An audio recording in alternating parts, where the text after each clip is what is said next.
What's up, everyone? Welcome to the Ramblers podcast. I don't know what that was. I kind of lost my shit. Danny, how are you? I'm good. What episode is this? 19. Woo! This is episode 19. Oh my god. Oh, wait. Next week, 11, 12, 13, would be the 18th of December, which is 1 week away from Christmas. Yeah. So, and also week 20, episode 20, which is the Christmas edition. Christmas episode. No one's getting any Merry Christmases until we get our Merry Christmas podcast out. Also, hey Eric, how you doing, Eric? Oh, I'm doing pretty good. Looking forward to this Christmas episode. What are we going to talk about? Religion. No, I don't know. But Christmas. Christmas. Best Christmas in games. Yeah. Dead Rising 4 had a good Christmas. The whole game. Here on the Ramblers podcast, we talk about movies, games, and anything else that's cool related. So yeah, how are you guys going? Warm, very warm. Oh yeah, it's a bit humid out here. Yeah, well, a bit of a warning. So there's a bit of we have a fan on because it's actually 35 degrees and we're in a small room. So without the fan, we all start to die. So if there's a bit of a hum and if sometimes we sound a little robotic, that is why. Yes, how you guys going outside of the horrible heat? Oh, you know, relaxing. Kind of get into the Christmas spirit of things. Christmas parties are underway. Yeah, we had like a rad Christmas party last night. It was awesome. Yeah, lots of food. Yeah, good stuff. Do you guys want to come out drinking on Friday? I would, but I'm broke. Oh, yeah. Not broke. It depends on money. We might be. It was a Friday or Saturday? It was Friday. I changed it to Saturday. Now it's back to Friday. Oh yes. I don't think I will be because I'm working like early. Yeah, actually that's right. I'm opening up shop. But yes. But yeah. It's the time to be jolly. And drink. Yes. Eggnog. And buy alcohol for do you guys like eggnog? I do. Never had it. Love it. It's pretty good. It's pretty good. I enjoy it. Have you guys had real eggnog? Like, not the Browns one that you buy in the no, I've had a lot of what our family friends who you know, Kai. Yes. They've made eggnog a couple of times. It's really yummy. Oh, I've never had it because I've never been around for their Christmas. Because I've got I gotta be home for my Christmas. You better be home soon. Good song. It is a great song. Holy shit. So like, a lot of stuff has happened over the last couple of weeks. We've had the Game Awards, which we'll be discussing. There's a lot of announcements, a lot of cool trailers, a lot of cool everything. PSX is currently running as we're recording this, which is the PlayStation Experience convention. So not everything they've shown at PSX has been shown. So but I mean, are we going to get much more worth talking about out of that? Yeah, I don't think so. And also I think they've all said there's not going to be that much announced at PSX, just because like I think they blew their load at game trailers. Game Awards. Yeah. So I'm not sure. Because that happened like 3 days before PSX, which is kind of not a dick move, but kind of just a bit hard on game devs and companies because obviously they want to try and advertise their stuff and they go, hey, this is new stuff, and then when it actually comes to PlayStation Experience, they've already kind of shown their worth or their amount, I should say. Yeah, and that's That's the weird thing. But I don't think, I think like you said, Eric, I don't think we're going to get anything else from PS. Maybe on the last day. Because their big opening ceremony was kind of like a podcast. It was just like a bunch of people from Sony talking about games that have either come out or ones that are coming out, but the obvious ones like God of War and shit like that. Yeah. So nothing massive has been announced. But have they released the Parappa the Rapper remaster yet? They're talking it, but I'm not sure. I don't think they've been mentioned of it yet. They have announced another PS1 classic coming back to life. Parappa the Rapper 2? Because obviously they remastered the old one. Yeah, but I don't think it's out yet. Or is it? I don't know, it might be actually. To Google. I really don't care, I was just making a joke. I feel like Parappa the Rapper's old. Yeah. It's too old. It's an age well. It's stuck in the 90s. I feel like they may have. Like, I have a funny suspicion does that it's anyone already actually out. care? Like, a lot of people like love Parappa the Rapper, but like, has anyone actually sat down and played it recently? No. In the last year? No, it's not good. It's a pretty average rhythm game. Like, that's got some cool songs, but like, they're like, again, like 90s super cheddar cheese songs, where it's like the worst thing ever. Oh, itchy nose. Alright, so we got game stuff to talk about. There's a lot of trailers and news that has been shown. It's fake. So, and also just our classic, what are we playing, / doing, / watching, / anything. So firstly, we'll go into news. This is, I have an obvious news yell, so we can, so I know when to time cut it. News! Alright, cool. Alright, so we got a lot. There's a lot of shit that's been announced. We're going to keep the Game Awards stuff separate, so we're going to do that in its own stuff. So we'll talk about the first thing I've written down, which is the Ready Player One. It's got a new trailer.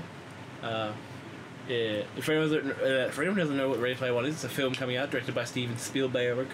It's about the classic book, or not classic, very lauded book that a lot of people love. It's about virtual reality and gaming and pop culture and blah blah blah. And this is the second. It was very popular. Yeah. I think about 2 years ago. Yeah, it's a cult. No, I wouldn't even say cult classic book. It's a cult classic books. Yeah. Yeah. I feel like there is. We just don't know any of them. Or they just don't call them that. Because it seems like they should be. Yeah. It's just very popular. Yeah, that's the main thing. But yeah, this is the second trailer. We got a trailer. Before we talk about this trailer, did you guys watch the trailer that came out a few months ago? Oh, I can't remember. I think I saw it in cinemas. Yeah. Oh, I don't know if it's had a theatrical run here yet. Oh, okay. Because it was a teaser. It was like a 1 minute and a half trailer. I know I've seen it. Yeah. But I don't know where. The first trailer was okay. It didn't show much. It just showed interesting. It was just like, look, the DeLorean and the Iron Giant in the same movie. That looks weird. Speed races here. Woo. That was like kind of the first. Didn't actually give any like indication of plot. This trailer is a completely different story. This actually has indication of plot. Did you watch the trailer, Danny? Oh, bits of it. Okay. Did you watch it? You watched most of it, Eric. Yeah. I think so. Yeah. Yeah. So this trailer like actually shows actual not just like lots of cool shit, which it does. It shows a lot of reference stuff and a lot of stuff you wouldn't expect to see in one movie. But it actually does show like the themes and stories of this one. It's like post-apocalyptic. World's pretty terrible, but everyone plays this game. It's a virtual reality game which has everything pop culture related ever in the one game. Where it's called the Oasis and stuff. And essentially, the guy who created the Oasis dies, and he's like, whoever gets to the end of finds my Easter egg, literally an Easter egg, gets control of the Oasis. And $500 billion. Yeah, exactly that. So yeah, it's like a rate, and then like they show like there's something about a revolution and a lot of interesting stuff. Revolution from my head. Good Oasis song. Yeah, and that's a good song.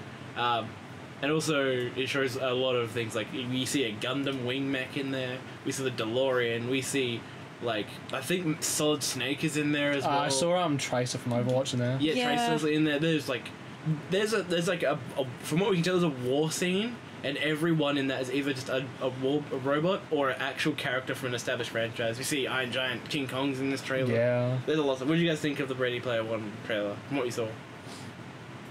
Oh, I dropped a thing. It looks interesting. Like, I mean, I don't know if it's just because it's been so overhyped. Like, I was more interested in reading the book, which I never got around to reading it. Yeah.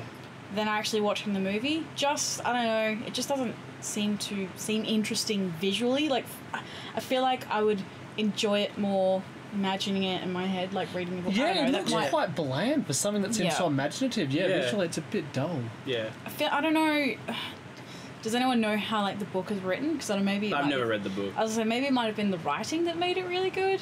I don't know. Yeah, I like this trailer. I enjoyed quite a bit compared to the first trailer. I thought it was just a bunch of cool shit.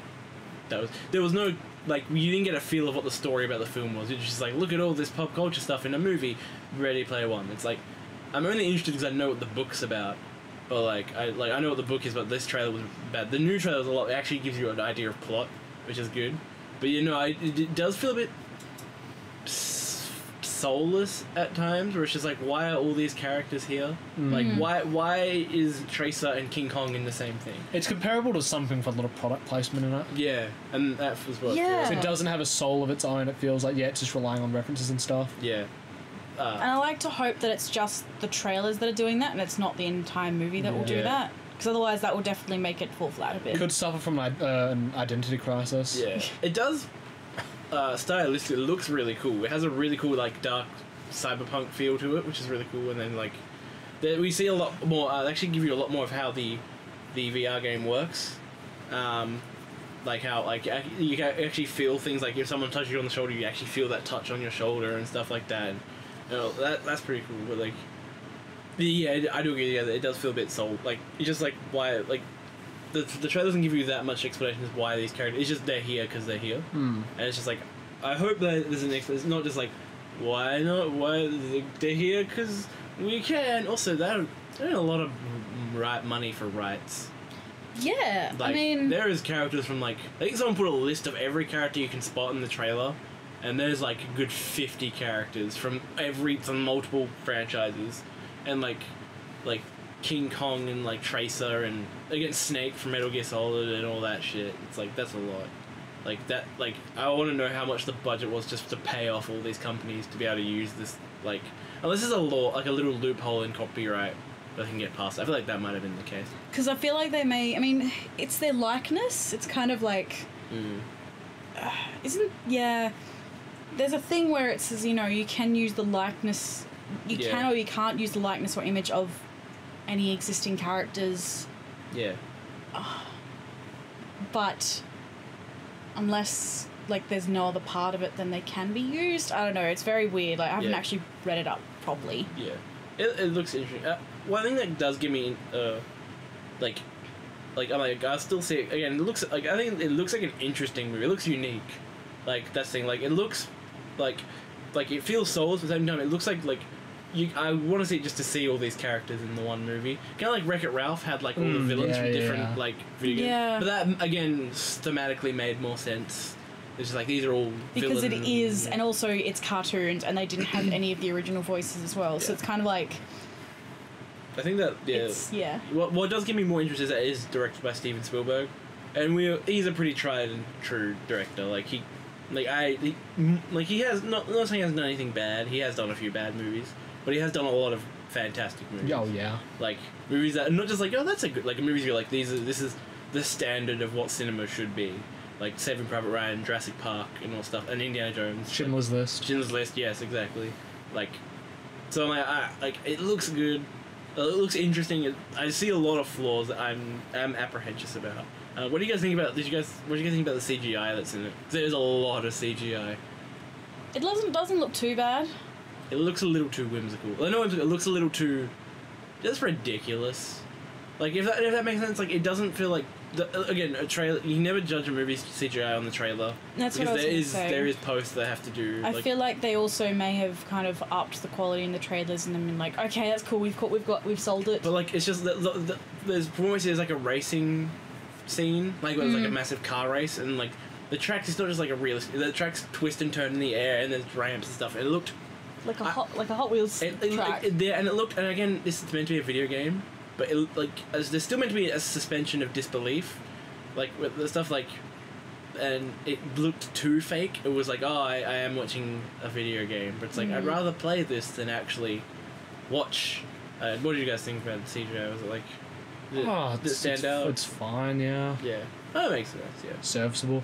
Yeah, but anything else we want to add about Ready Player One before we move on to another CGI heavy movie trailer that came out? Nah. Yeah, I'm good. Yeah. So the next thing we're going to talk about is another trailer for a film, like I said. There's a movie coming out called Alita Battle Angel, which is directed by the one and only Robert Rodriguez. You guys fans of Robert Rodriguez, or you guys? I don't really know who he is. He's done a bunch of he's one of Quentin Tarantino's good buddies. He's done a bunch of films. He did the Desperado series, which is like Once Upon a Time in Mexico, Desperado, and all that stuff. He did Sin City. He did Machete. Yeah, Machete. He did. He had a hand. He did one of the. Grindhouse films. Yeah, Planet Terror. That's the one. Yeah, he did that. And he's done a bunch of other stuff. He did Spy Kids. Yeah. Oh, and he did Shark Boy and Lava Girl. Yeah, don't bring up the only ones that I've ever known of his. Oh, he did. He co-directed From Dusk Till Dawn with Tarantino and all that stuff. So yeah, he's a pretty. I'm a fan of his. I enjoy his style. I like Spy Kids. Yeah. Oh, that's right. And he helped in Kill Bill 2, the Kill Bill Volume 2, I should say. He helped produce. I don't think he. Yeah. He didn't co-direct. I think that. Oh, and he did Predators. No, Just produced it, I think. Yeah, he produced because Shane Black directed Predators, I think. Well, these No, are all Shane like Black's directing the The new Predator. Predator, yeah. these are all movies that are list off that he's. Wait, done maybe a he part did of. actually direct Predators. He might have. Let me check. Yeah, Movies. He's a cool. I'm a big fan of Robert Rodriguez. Like, I enjoyed a lot of the films he's done. Not saying he's perfect. Yeah, no, directed by Nimrod and Tal. Nimrod. Isn't that a Green Day album? But yeah, Alita Battle Angel. We've all seen the trailer. Essentially, there's this girl who's a cybernetic girl. She gets created by Christoph Waltz. She looks fucking awful. She looks like some creepy alien. She does. It looks bad. But anyway, it's like again another dystopian sci-fi world. She has to find out who she is and all the stuff. And what did you guys think of the trailer? Yeah. Not particularly fussed. Nah. Really, like. Can't wait for the all. movie to lose millions of dollars. Yeah, it's sad because like the premise seems pretty damn good. Like it's not incredibly unique, but it's interesting. Like a whole like that Ex Machina style, like a robot trying to figure out what life is. And I all still that need to stuff. see that movie. Really good, definitely check it Yeah, out. I've heard that. Yeah, I think the biggest apprehension is like everything looks good. Everything, like the style looks great, the characters look cool, except for the main character who is a CGI Uncanny Valley character, which is odd because every other character from what we've seen, except for that tentacle monster robot, in that Yeah. couple shots, every other character we've seen is full, like they're not CGI, they're real people, and she is a CGI character, and the CGI looks fine, like it doesn't look bad, but it stands out really badly against against an actor who's standing there. Yeah. Like, and her eyes are just too big. I think. What did you guys think of it? Like, As I said, I'm not particularly fussed. Like, I mean, specifically the CGI. Like, Oh. what I think her name is Alita. Like, what did you guys think of Alita? I actually didn't mind the big eye thing. Like, I feel like they were trying to. I think it's purely the face that's the Yeah. issue, because the robot arms look cool. Like, they look awesome, and like her body looks awesome. It's just she stands out very badly. I mean, But again, that doesn't matter. Like, I mean, I think if I did watch it, I would just look past her Yeah. face and be like, oh, okay, cool, she's a anime robot. It's based on an anime, I'm assuming. Yeah, because you said it was based on an anime when we were talking about it before, Danny. Yeah. Yeah, which I haven't seen. I don't know what anime it's based. I should have done a bit of research, but I didn't. Yeah, like when we were watching the trailer, Eric, you said it was like, "Oh, is this Spirits Within 2?" Like, which is the Final Fantasy movie, and it does look a lot like Spirits. The long-awaited sequel Yeah. to one of the best science fiction movies ever made. Final Fantasy Spirits Within. Ha! It had potential, man. It had potential. It had, like, I think for the time that, like, random side tangent about Final Fantasy Spirits Within, like, it had, like, really good motion capture Yeah, it CGI. did, yeah. But the story and, like, the theme... Yeah, and just trying too hard, and It's just, like, it's a shame. all the action scenes are really dull. And, I don't like, remember any of them. Yeah, I don't These, know the like, action, yeah. and like the enemies just didn't stand out, and you're like the weird aliens don't stand out. in your Oh, mind yeah, at all. yeah, they're Like pretty it bad. is for the movie that's such a technical prowess. That came out in 2000. Was it? I can't remember. Danny, could we get the release date for Final Fantasy Spirits Within? Okay. For those who don't know, it's a full CGI film that came out a very long time ago. That, Not based on any of the games, yeah, just standalone yeah. film. It was, and it, 2001. yeah, again for 2001, that's really good animation. Like that's ridiculous. It looks like, yeah, like PlayStation 1, like, animation. I say more like Like- PS2. That's like PS2 FMV. Like again for the year 2000, yeah. 2001, that was like almost ahead of what Disney were doing. I don't really remember it being creepy either, because it just looked like you're watching a video game cinematic. Like, you accept it's not real, like, it looks kind of real, Yeah. but yeah, they don't take it too And far. it's got a pretty strong cast as well. Like it wasn't a like it's just the story and everything. It's just a very dull movie. It just, yeah, presentation-wise, it's fine. It's just, you know, the things that you need for a good movie, Aren't there like at story all. and characters, yeah, they're just not there. Excitement and intrigue, like none of it is there. And I think like all the soldier characters were really just bland. It was just like, oh look, they're soldiers. Da, da, da, da, da. They don't like the scientists that's with them because soldiers don't like scientists. Like I don't know where No, I that. can't. Yeah. But yeah. So back to Alita. It does have a very Spirits Within vibe to it when it comes just to how it's presented. Like, I got that very, like when you said I was like, wait, that actually looks a lot like the visual design of Spirits Within, which was a bit odd because, But yeah, anyone got anything else you want to add to Alita Battle Angel? Besides, it's got a cool title. That's a cool title. The apparently the manga is named Battle Angel Alita. Oh wow! Really, And then- really changing it up, filmmakers. And then they actually, from what I just read, I think they put it 2 volumes into an anime, Yeah. and they released it here in America and in the Worldwide, UK. essentially, yeah. Yeah, that's the only other places. I Yeah. think that's what they said. And Japan, obviously. Oh yeah, but that's like without Yeah, question. that's good. I'm intrigued again because I'm a Robert Rodriguez fan. This feels like a type of film he would do. Just like a weird, Stylistic film, yeah. and I feel like it could be good. Like I feel like if we could possibly suspend disbelief with the whole Alita looking weird and the uncanny valley. Never. No, I will never. No. I feel like it could be good. Like it has the potential, but like you said, Eric, it's gonna lose millions of dollars. Yeah, it's gonna flop hard. It may not lose millions, but it's not going to be worth making. Yeah. Unless it is truly amazing. And Yeah. as much as I'm a really big fan of Robert Rodriguez, he's not. Oh yeah, let's see the artistic vision. Looks really good, but yeah, Yeah. financially, yeah, it's not gonna. Yeah. And also, like, I'm a big fan of Robert Rodriguez, but I'll be the first to admit, story is not his strong point. No. It's style and excitement. That he's really good at creating fun to watch films that are just really like goofy and ridiculous. But Like Grindhouse stuff, yeah. Yeah, like Grindhouse stuff, yeah. yeah, even Spy Kids. I'm not a fan of Spy Kids, but Oh, careful now.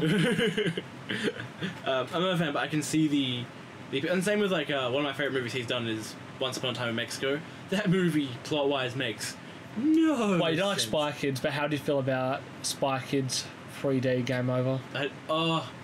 That's a guilty pleasure of mine. I love how dumb and stupid and ridiculous. What's the subtitle of the second one? It's like Island of Lost Dreams or something? Yeah, something like that. And then Spy Kids 4D, which was like, I don't think he did. Oh, I forgot that happened. Yeah, Yeah, I don't think he did 4D or 4, whatever it was. Like, I think that was someone else. And then he did, Yeah, it was someone else. and then he did his movie that was based on his daughter's dreams, Shark Boy and Lava Girl.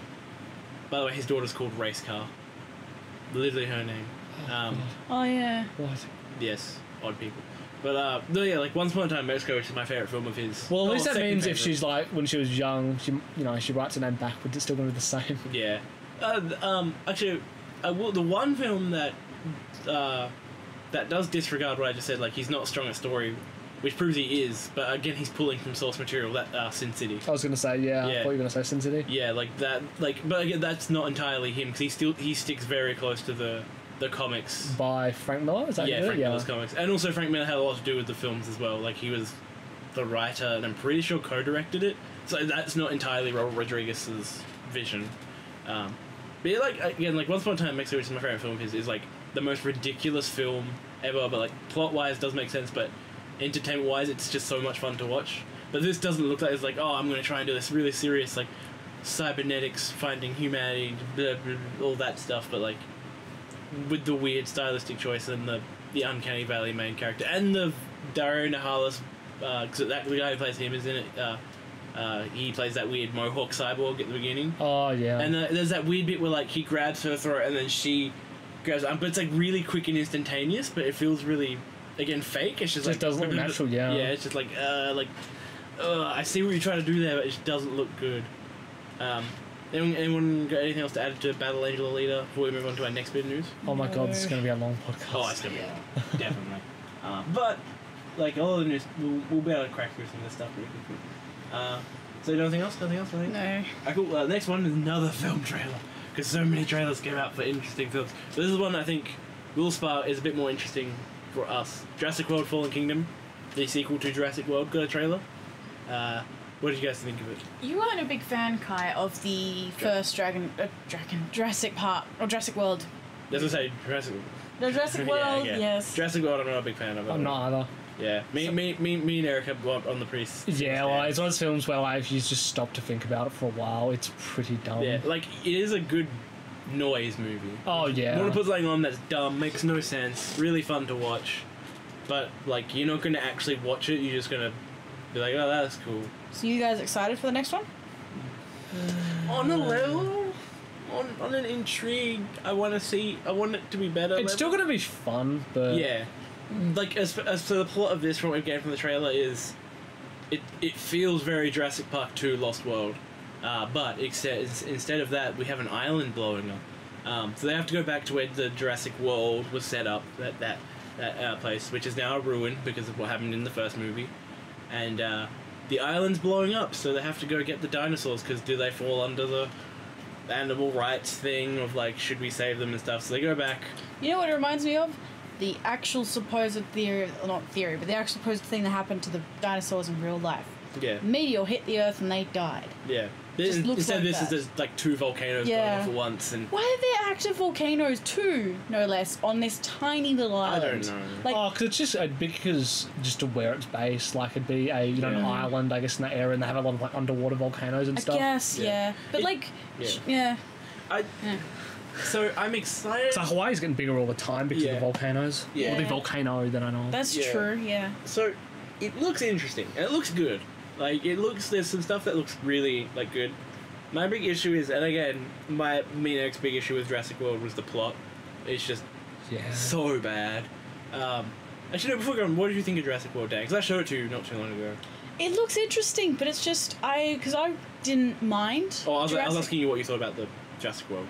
Not the trailer, the movie. Oh, the movie. Oh, I liked it. Oh, yes, yeah. you liked it, yeah. As I didn't mind it at all. Like, I mean, I was just like, oh, this is cool, but that's because I've never been a Jurassic Park fan. Just because I've never, like... Weren't raised on the shit. No. Well, somehow, I'm pretty sure you were... I wore my VHS tape out, watching it so much. Yeah. Surprisingly, I somehow managed to miss seeing the films hundreds and hundreds of times.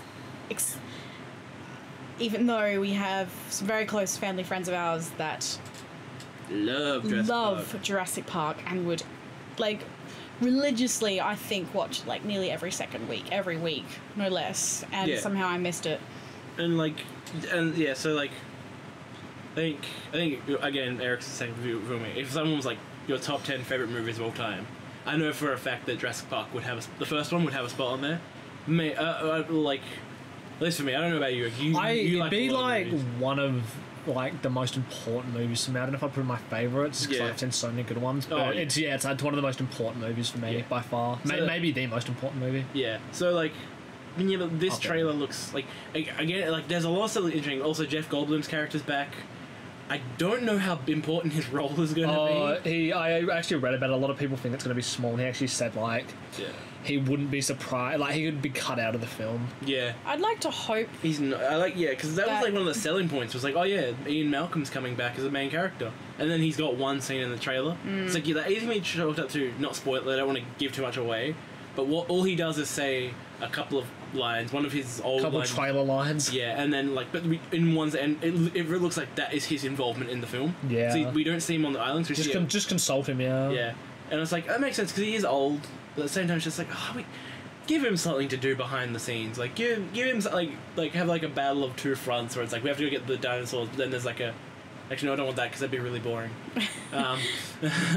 But like I don't know, but like there's that. But this trailer like has a lot of interesting stuff and a lot of beautiful shots. Like there are some beautiful shots in this trailer, and the CGI looks tight.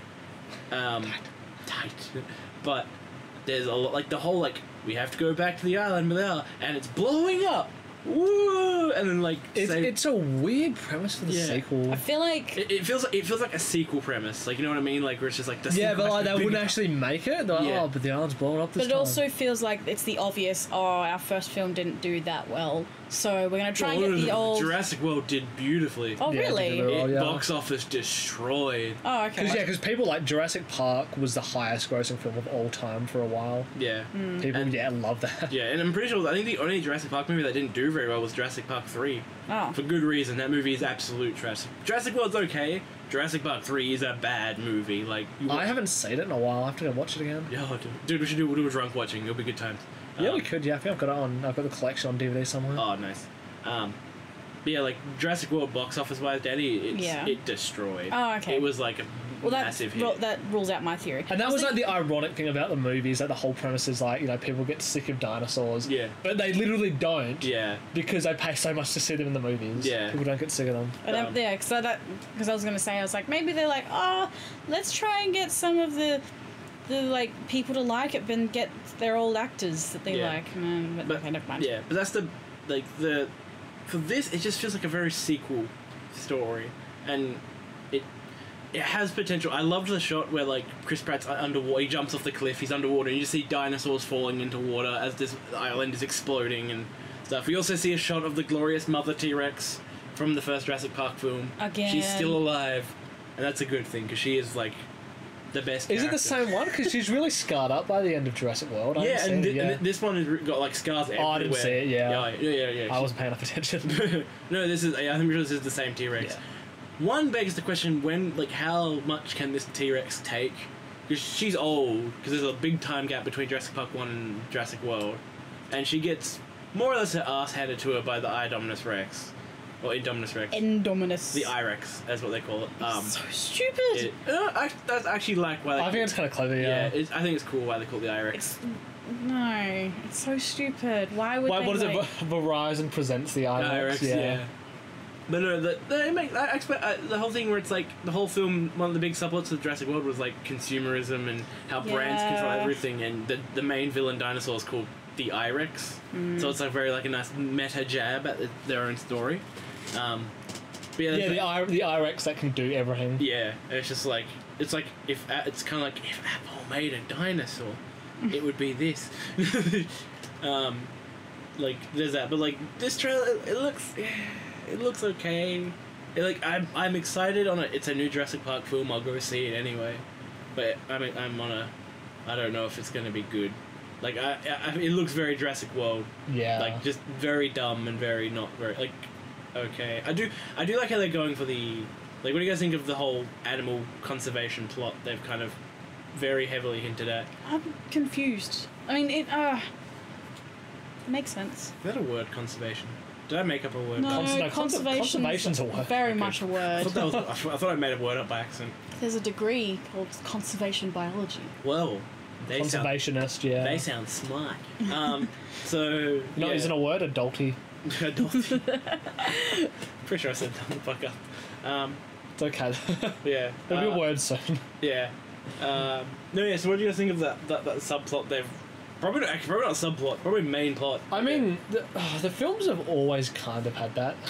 Especially Jurassic Park 2. That was like the point of Jurassic Park 2. Well, yeah, because Ian Malkovich goes to save his girlfriend. Is she a conservationist now? Yeah, and the whole thing of that movie.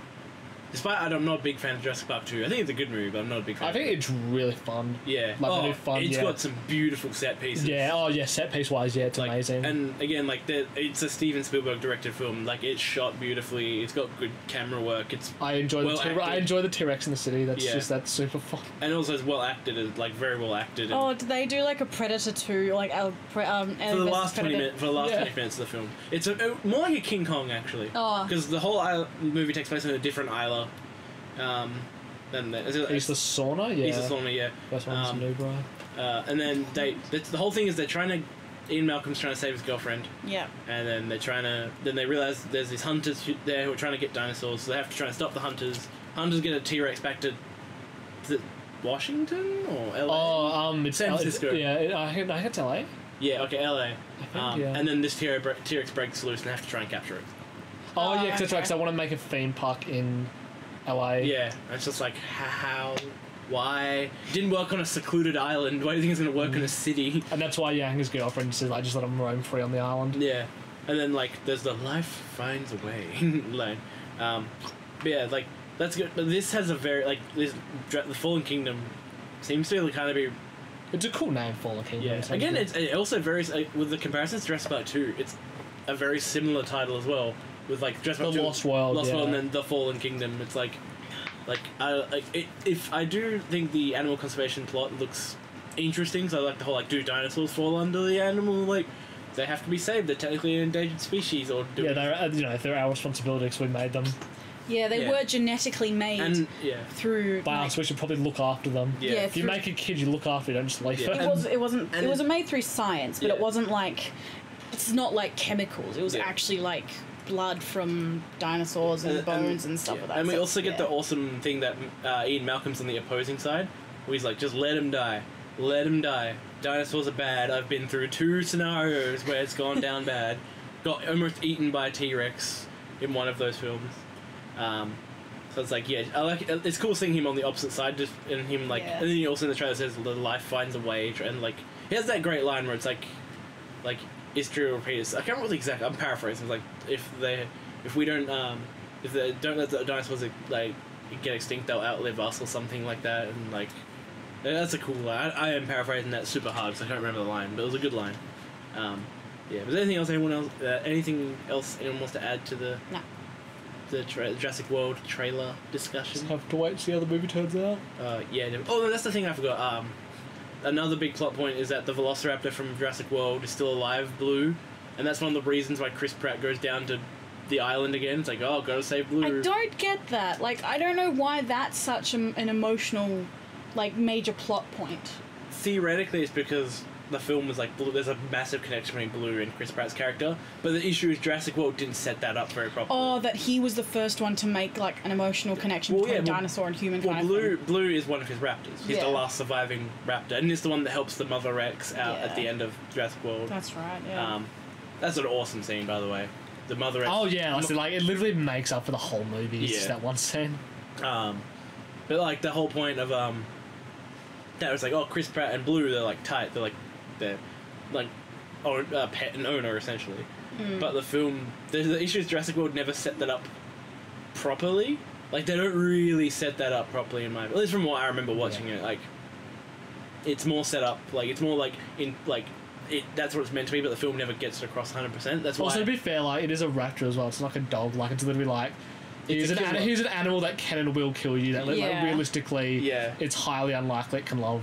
It's like lion tamers or like people who own lions and shit. It's like... I mean, lions would feel more than a raptor. Yeah. Oh, yeah. To be honest, yeah. But yeah. So nothing else to add to the Jurassic World Fallen Kingdom trailer? Nah. Yeah, I'm there. We'll have to wait. I will see it again. It's a Jurassic Park film. Like, I have to go see it. Oh, yeah. And it could be dumb fun. If it's... Part of me is like, if it's at least dumb fun, then I'm happy. But part of me is like, at least try and hit the good old, like... At least try and hit what you've achieved before with the first Jurassic Park film. Have a girl kicking a raptor out of a window using gymnastics again. that might happen. This movie does look like it's mirroring Jurassic Park 2. Alright, so another bit of news. I wrote that down, but I don't think we'll do it. It's not very big. Okay. Then move on to the next thing. This is a quick thing. Medieval is getting remastered.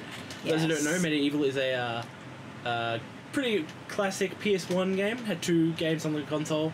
You play as a undead knight named Sir Daniel Fortescue. You gotta go save the world from gothic horror type shit. What do you guys think about Medieval being remastered? I've never played Medieval. Oh, really? No. Oh, man. Good. It's a really good game. Really, really, really good series. Danny, you're a Medieval fan. I am. What do you think about the Medieval remaster? I'm excited because I'm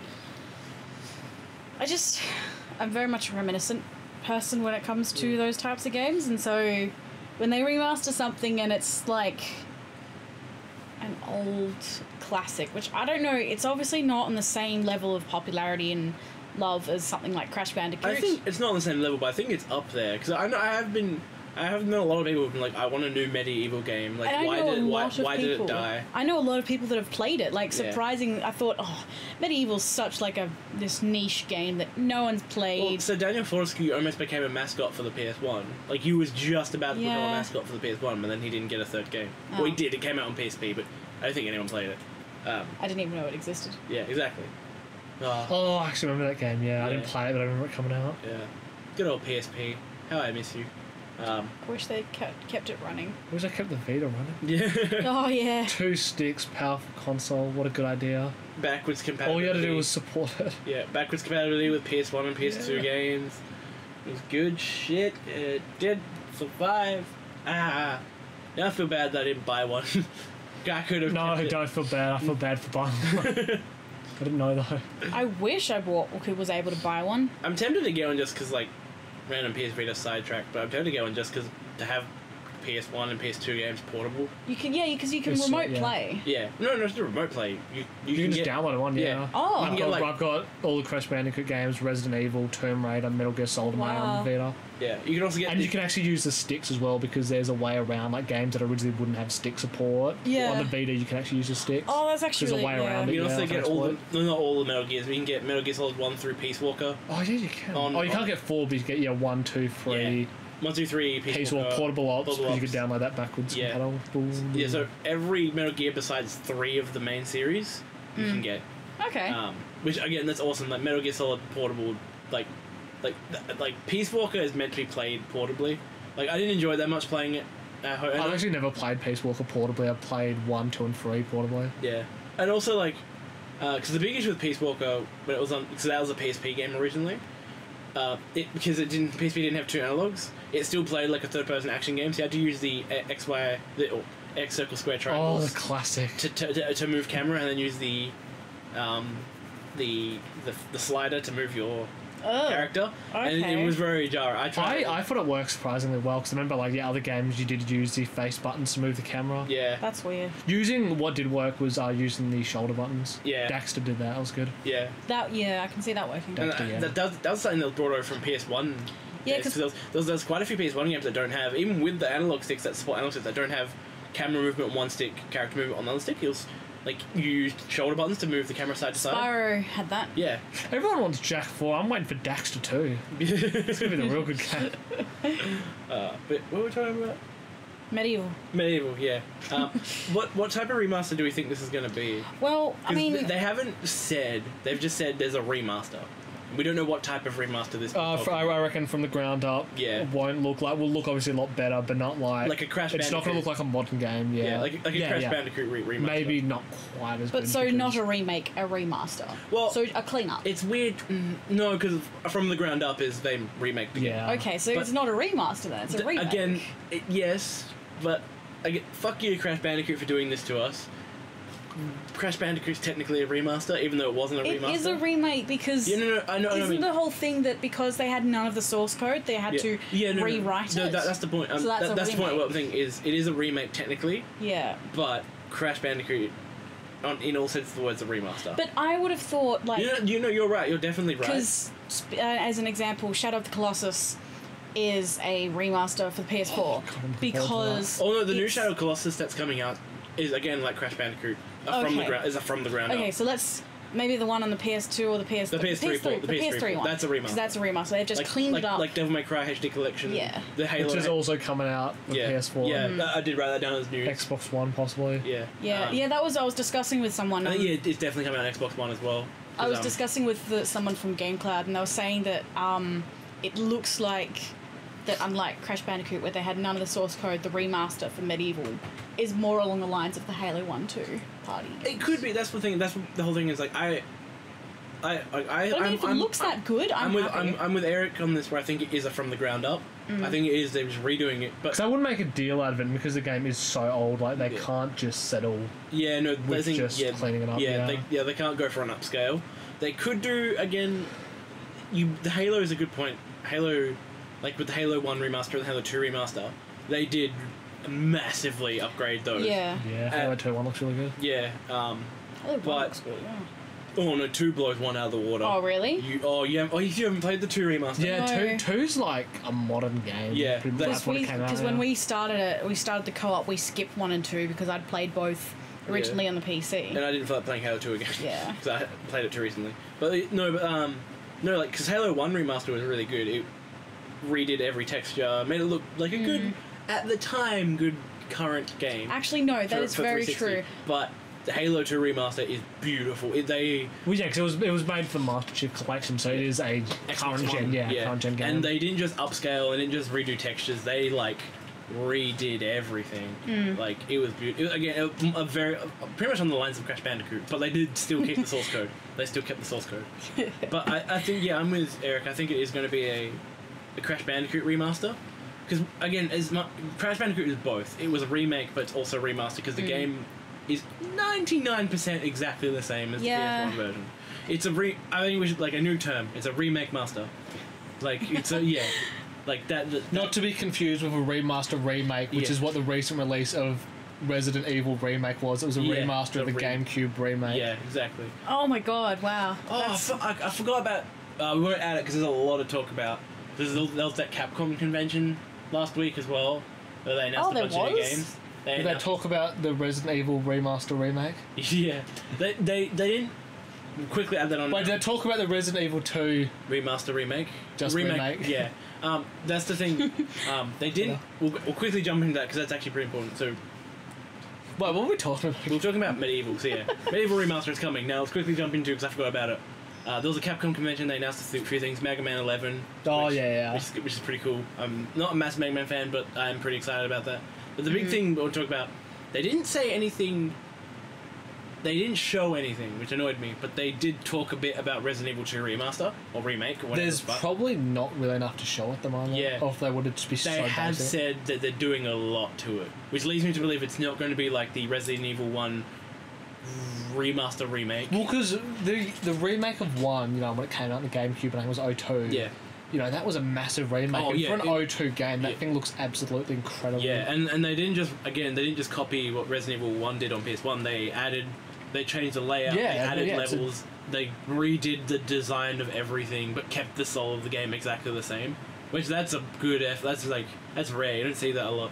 And there is a Resident Evil 2 remake, or remaster, or I don't fucking know what it's called. It was a GameCube exclusive redo of Resident Evil 2, which was along the same lines of Resi 1, but kept it very close to the original PS1 game. Oh, yeah. It's more or less an upscale. Just looks better, yeah. Yeah, but I think Capcom did say they're doing a lot to Resident Evil 2, which leads me to believe, I think they might be Resident Evil 7ing it. Maybe like redoing Resi 2, but doing it in the first person Resi 7 style. Really reckon they do it that much? I feel That'd like be amazing. I would be so down for that. It'd be so good. Because it'd be a new experience. Like, every fan of Resident Evil 2 would be like, I am experiencing this game in a completely different way. Like, it's the same game with, like, you know, like, same story, same monsters, same everything, but it's in first person with current gen graphics and that stuff. That would be hectic. I feel like that'd be amazing. Yeah, I know me and Eric are really excited for Resi 2, whatever the fuck it's gonna be. Even though I'm probably not gonna beat it because it's just so hard. Oh yeah, I'm gonna play it, but yeah, probably better. I was gonna say we should do. It's like me and Eric have played through a few of the Resi games cooperatively. Resi 5 we're doing at the moment. We tried 6, didn't go too well. Yeah, we got very sick of it. We tried Code Veronica, got very close to the end, and then we rage quitted ridiculously hard because of the Red Hunters. And then I was like, I was about to say, we should do Resident Evil 2. And I'm like, if we struggled with Code, fuck 2. Like, do you really reckon 2's harder than Code? Possibly. Because Code Veronica wasn't that hard until the end. The end of Code was ridiculous. Like out of control hard. So those bloody Red Hunters, but I've never beaten 2 because I struggle to beat it because it's hard. Yeah, it's just so hard. Yeah. But yeah, Danny, do you like Resident Evil? Do you like Resident Evil Remaster Remake? No, I like the remaster of the remake, which has been remastered from the remaster. Do you like the re-release of the remaster of the remake? Fuck, I don't even know. Wait, I think... Did I go that far? Yeah. Yeah, because that's... Yeah, fuck. I don't know. Yeah. Danny, you claim to be a horror fan, you don't like Resident Evil. I never grew up on it, so I never got into it. You don't have to grow up on it, you can play it now. Yeah, no, but I just can't be bothered playing it now. It's so good. No, it's too old. It's not too old. Actually, no, they've got Resi 7. Yeah, go play Resi 7. Which in my opinion is the best horror game that's come out in the last 10 years. Well, I have seen you play it, so fuck that's good enough. That's a podcast for another time. What the fuck Outlast podcast? Yeah. Yeah. It's just gonna be Danny sitting there quietly, she loves it, and then me going like, I fucking hate Outlast. Well, it's like you saying, fuck Oblivion. Oh, man. That's another podcast for another time as well. Another podcast. So, also, another thing Capcom related, Devil May Cry HD Collection is coming to... HD Collection Remaster. Yeah. What it is? It is, yeah, it is. I know. It's just... That brings me back to an old school time. Oh, not old school. The HD Collection era. Well, it wasn't called remasters, they were called the HD Collection. Yeah, PS2 and well, Xbox there was games. the God of War HD Collection for 1 and 2, and then there was... Hitman had one, Devil May Cry had one. Metal Gear Solid and Zone of the Enders had one, I only thought of it because I can Prince see of it. Persia had one, Splinter Cell had one. Yeah. I don't get that Splinter Cell. Assassin's Creed had one, I'm pretty sure as well. No, that had one recently. this gen of 2 and... Yeah. Brotherhood, I think? Yeah. Silent Hill had one. The bad one. The really bad one, yeah. Yes, but so yeah, Devil May Cry HD Collection's coming to PS4, Xbox One, and PC, from what I saw. I don't. Again, this is an upscale. I don't think they're doing anything to it. They're just re-releasing it. Sucks 4 isn't included because I probably would get it, but I want to try 4 as well. But if I play them, I want to play all of them. To be honest, it's a good idea. 4 is not that hard to come by. I think you can get 4 digitally on PS4. I think you can. You're not missing much from missing 4, to be honest, though. Probably my least favourite Devil May Cry game. Okay. Danny's leaving for a second. Yeah. So I'm a big Devil May Cry fan. You haven't played any of them, haven't you? No, I haven't. Have you had any interest in playing them, or like just? Like, yes, I wouldn't mind. It's one of the things where like I might get around to it eventually. Yeah, it's like on the backlog where you're like, I'll play it eventually because it's a thing. I'd say yeah. Like, I'm probably not going to get the. So I've got the HD collection on 360. I don't need to get it on. If they're not changing that much, it's just going to be an upscaling. There's no real point in getting it. Well, at least for me, I'm getting it on PS4 or Xbox One. I don't need it. But yeah, that's another thing. The next big thing is what is it? Boba Fett. The Boba Fett solo movie is apparently still happening because that's been in the works for a bit.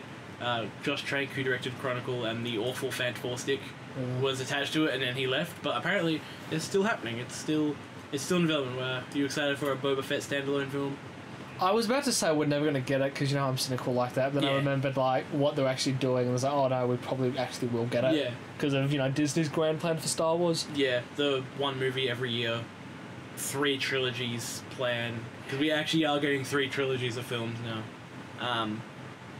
I think out of all the, this will be part of anthology, obviously. I think out of all the anthology films, this is the one I'm the most interested in because Boba Fett's he's a character that, if you just look at him in the original trilogy, not very deep. He's just it's what made him people like him because you just don't know anything about this guy. And he's a badass until he gets thrown into the fucking Sarlacc pit. Yeah, and the Jango Fett's like I think when the prequels coming out, everyone was like, oh, we're going to learn so much about Boba Fett, and you don't. You learn that.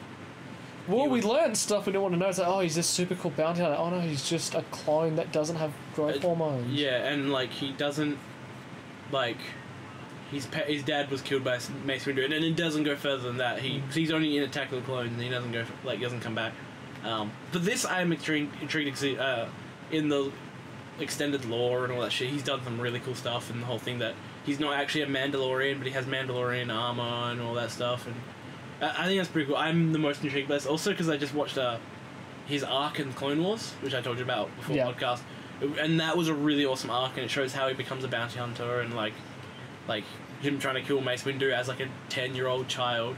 He's like which I think is really badass. Like a 10-year-old bounty hunter kid is trying to kill one of the most powerful Jedi in the world, and like all that shit just because Mace Windu killed his dad. And you see him working with a few other bounty hunters, which is pretty cool. And he has to kill a bunch of clones that which again they're the same person as me, stuff like that. But I am intrigued by this a lot more than I am by the fucking Han Solo film that I'm not excited about. Oh, you're really not stoked for it? I'm gonna see it, but I'm not intrigued. I'm like, it's the one I didn't really want out of all of them. I'm like, I don't need to know more about. Yeah, so we really don't need to know more about him. Like we've got enough. Like and just like and also the production hell it's gone through with the firing of directors and just how weird. It could be good. I'm hoping it's good. I don't want to walk out of it saying. I mean, the way Disney are treating their properties, I'm sure it will be good. Will it be great? We don't know. It'll be good at least. Yeah, like Rogue One. Rogue One's not amazing, but that's good. It's fun to watch, and it has moments where it really does shine. The third act in particular. Yeah. That's where the film. Really, the ending, you're like, this is where the good shit is. The first 2 acts are a bit too slow. And it's still brave to spoiler alert for Rogue One's been out for a year. Yeah, it's still brave to just kill off all your main characters. Oh yeah, and also, it doesn't make the movie great, but it does have a great Darth Vader scene. Oh, of course, yeah. Like that scene, the best Darth Vader scene. Like everyone was just like, I remember in the cinemas just being like, expecting it to end, expecting the movie to end. Yeah. When his lightsaber comes out, then you actually get the scene. Yeah, it's so good. Yeah, I saw Rogue One in cinemas 3 times. At least 2 times, possibly 3. I don't remember. But every time I was like, everyone, you can just hear everyone in the cinema just going like, "This is the best thing Star Wars has ever done, ever." Like shit like that. But yeah. Alright, so we're gonna go by analysis again. What the Game Awards is. It's essentially our Oscars, essentially, for video games. Fuck the Oscars. But not as revered. Even though we literally already have Oscars. Yeah, I know. That no one talks about the games. Yeah, that actually would be really cool. Well, we've literally got them because movies, the Oscars is the Academy of Motion Picture Arts and Science. Grammys is Academy of Recording Arts and Science. We have Academy of Interactive Arts and Science. Yeah. They're called the DICE Awards. Yeah. I think they may have changed the name, but they do get screenings of them. People do attend. Yeah, and but it's just not a big deal because they don't have the publicity. Well, yeah, because it's not ridiculous. There aren't advertising sponsors. There isn't the shit Hydro bot from fucking last year. Yeah, and like it's not like it's more on like it's low key. Yeah, it's more along the lines of not in the same because you said low key. The film Oscars aren't low key. That's like a illustrious that's a event. big thing. But it's on that same level where it's purely academic. It's just academic stuff. There's no promoting of anything at all. It's no like now for this trailer. It's like the winner of this, the winner of this, the winner of this, the winner of this, and it's purely about the awards. Although they have had some. Oh, I'm trying to think of it is. Yeah, they've had some good stuff there. I remember I think it was 2013 was a good year. Yeah. No, 2014. Guy from what was it? Guy that made the Oculus Rift and some other guy came up and they just had some amazing banter. Yeah. It was a year before. It was a year after The Last of Us came out when it was nominated for all the awards. Yeah. And you could see Neil and Bruce just progressively getting drunker as they come up until they're just sloshed by the end of it when they get the Game of the Year award. Oh man. Oh yeah. Just side note: if you can hear a cat meowing, it's just we have a cat. We have a cat that's not in the room. It's actually in the room next door, but. Yeah.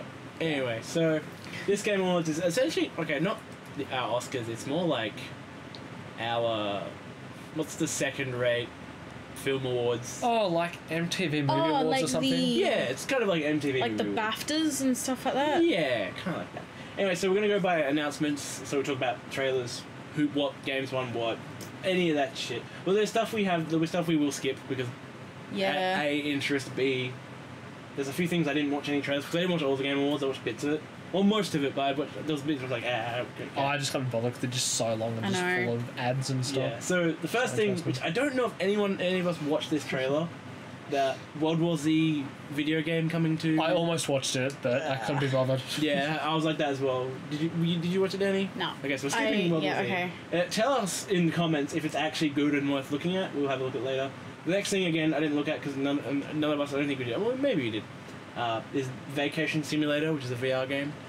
None of us looked at it. Oh, yeah, no, I heard about that. Yeah, no, I didn't watch it. Again, I don't get the appeal of that stuff. Yeah. But the next big thing is actually something we do that is interesting, is the winner of the Best Music Score Awards. Yes. So the winner, and I'm so glad this game got it, was Nier Automata. Oh, okay. Won Best Soundtrack. It was up against... What was nominated? Breath of the Wild, Mario Odyssey. Mario Odyssey, Persona 5. Neo. No, I don't think Was it Neo? No, Destiny 2. Oh. And, really? Destiny? And Cuphead.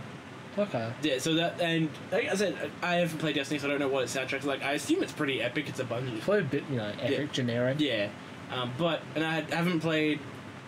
I haven't played any of Breath of the Wild or Mario Odyssey because I don't have a Switch, but I have heard songs from the game. Specifically Breath of the Wild, and it does have a pretty rad soundtrack. And also, it's a Zelda game. I'm pretty sure we can all assume it's got a pretty great soundtrack. They are known for their fantastic soundtracks. No sleeping, Danny. Not sleeping. Anyway, the winner was Nier Automata, which I'm so fucking glad I got that because I think at the moment Nier Automata might be my favorite game of the year so far. Maybe. Who knows? There's no more games coming out, so probably. Would have been called Cuphead 1, but at the same time, it gets enough praise because Cuphead has a fantastic soundtrack. And Cuphead will come up a few times on this list. I feel like if there was one for Best Original Song, the King Dice House theme. Oh, yeah. I need to listen to that. Yeah, I do love Cuphead's soundtrack just works on so many levels. And again, like, I'm surprised Nier Automata, not surprised, it does have a fucking beautiful soundtrack. You've heard it, Danny. Yeah. Because I play it almost all the time. And like it goes from like sweet beautiful music to haunting chilling music to epic battle music, and it's all unique. Like it's not like none of it's just like alright battle music It surprises me because it really is, the Game Awards. I think they're moving away. They're getting better as they have been for years, but it's still a popularity contest. Yeah, for them. which comes down to which comes down to who won Game of the Year. Can you get the list? I know who won. I don't know who the runners up were. Yeah, I know who won as well. Which I'm not dissing who I'm not dissing who won up, but it is a very popularity one. That one. Anyway, so it was a remaster of Resident Evil 0. Did that come out this year? Or was that last year? No, that was last year. Shit. Damn. So anyway, so we got best music score. Again. Okay, so no, not yet. Leave for now. Just get it up. Anyway, so I'm glad it won. It was up against some pretty good soundtracks. Like Persona 5 soundtracks on there. That's a great soundtrack. Anyway, we'll move on to the next one. Accounting, the VR game. Did anyone else look at that? I don't think any of us looked at it. Don't care. Yeah, if it comes to VR, none of us really care because none of us have it, and I've said on the podcast I'm boycotting it until VR gets really good. the game on Best Narrative. A game I haven't played. I've heard of it. I don't know, Danny, you might have played it. Mm-hmm. I don't know if you played it, Eric. What Remains of Edith Finch? I have yet to play it. Yeah, I wouldn't mind playing it at some I've point. been needing Yes, to so that one Best Narrative. I've heard about it. I don't know very much about what it is, but if it's on Best I Narrative, think it's just it's a walk 'em up, but apparently it's actually a good one. So unlike something like Dear Esther, they actually there is some interactivity. Yeah, or and like there's or also What Happened to Edith. Vanishing of Ethan Carter, that's a good walking simulator. Oh god, I think I'm thinking of that actually. Okay. it's very. Is it the one with like the yellow dragonfly, like yellow fireflies? That's Is that Edith everyone's got the Finch? Russia? that's Ethan Carter, I think. No, Is it? Ethan Carter's got the blue lights that you follow. I can't remember. What Remains of Edith Finch, as far as I know, is the next game made by Giant Sparrow, which also made my most favourite game of the year, Unfinished Swan. Oh, yes. Yeah, No, it's not this year, it's a few years ago. just of the year. Though. So, the next thing that is... Oh, so we don't know... Do you want to know the nominees of Best Narrative, though? Yeah, well... No, So Wolfenstein 2, Hellblade, Horizon Zero Dawn, and Nier Automata. All I could think of was Forza Horizon for some reason. I don't know why I was like Best Narrative, you're racing in a car / music festival. There's this bloke called Warren there. He gets you reconstructs cars for you. It's emotionally riveting drive. That's all. Well, I can't judge because none of us have played What Remains of Edith Finch. Yeah. But it did. If it beat Nier Automata, Horizon, and Yeah. To be fair, like I love Horizon Zero Dawn, but its story's told terribly. Oh, really? It's like a cool story. Have you played it? No, Haven't you played it? It's on my list. It's on my backlog of AAA games. It's got like it's an interesting story, but it's all just through like Yeah. tapes and stuff, and like you go when you investigate the ruins of like, oh, what happened to civilization? How does your character fit into all this? It's all just holograms and stuff. Okay. Yeah, it just doesn't. And to be fair, as well, like that's the most interesting stuff in the game by far. As Oh, well. Like wow. I just don't care about any of the tribes and shit. Okay, that's odd. That's cool. But I'm intrigued to play it because if it did beat Nier, which Nier Automata again has a fucking great story. Like it's a very unique and like heartfelt, but also dark story. Well, Wolfenstein had a good story. Yeah, Wolfenstein had a very good story, but the payoff wasn't there. Like in the podcast, we said the payoff wasn't there. The payoff was. It beat Hellblade. That's the thing. That must be good if it beat Hellblade. 'Cause Hellblade had a brilliant story. But anyway, next thing is a new game announcement. In the Valley of Gods, which is made by the developers of Firewatch. Did you guys watch the trailer I for haven't it? seen the new trailer. We haven't seen the trailer. It's a very small trailer from what I heard. But again, makers of Firewatch is a pretty I intriguing thing. enjoyed Firewatch, yeah. Yeah, because I haven't played it, but I have played a bit of it yours, Aaron. Jesus Christ. Just some stuff off my Oh. scared Danny. Talk about yourself while I pick everything up. In the Valley of the Gods. I like the fun Firewatch when there's a fire. Yeah. God damn it. And you're watching it? Yep. Yeah, a bit. Then you're like, oh, you need to get out of here because fire kills people. And I'm like, oh, so true.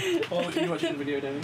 I'm just about to watch the In Valley of the Gods trailer because I feel like I've... Don't watch it on the podcast because the audio might come up. No, I've got it muted. It's alright. Okay. Yeah, let's try and not knock everything off my computer again. Hi. That was you. Huh? That was you that knocked it off. Yeah, no, that's what I was saying it to myself. Yeah, In the Valley of Gods. I'm intrigued because again, Firewatch is a pretty good game. I haven't played it, but I know again from you, Eric. And I like it, yeah. Yeah, critical reception is very good. Anyway, so the next thing is the winner of Best Action Game. Oh. Let me get the nominees up for that. Wolfenstein 2 won Best Action Game, which is pretty cool.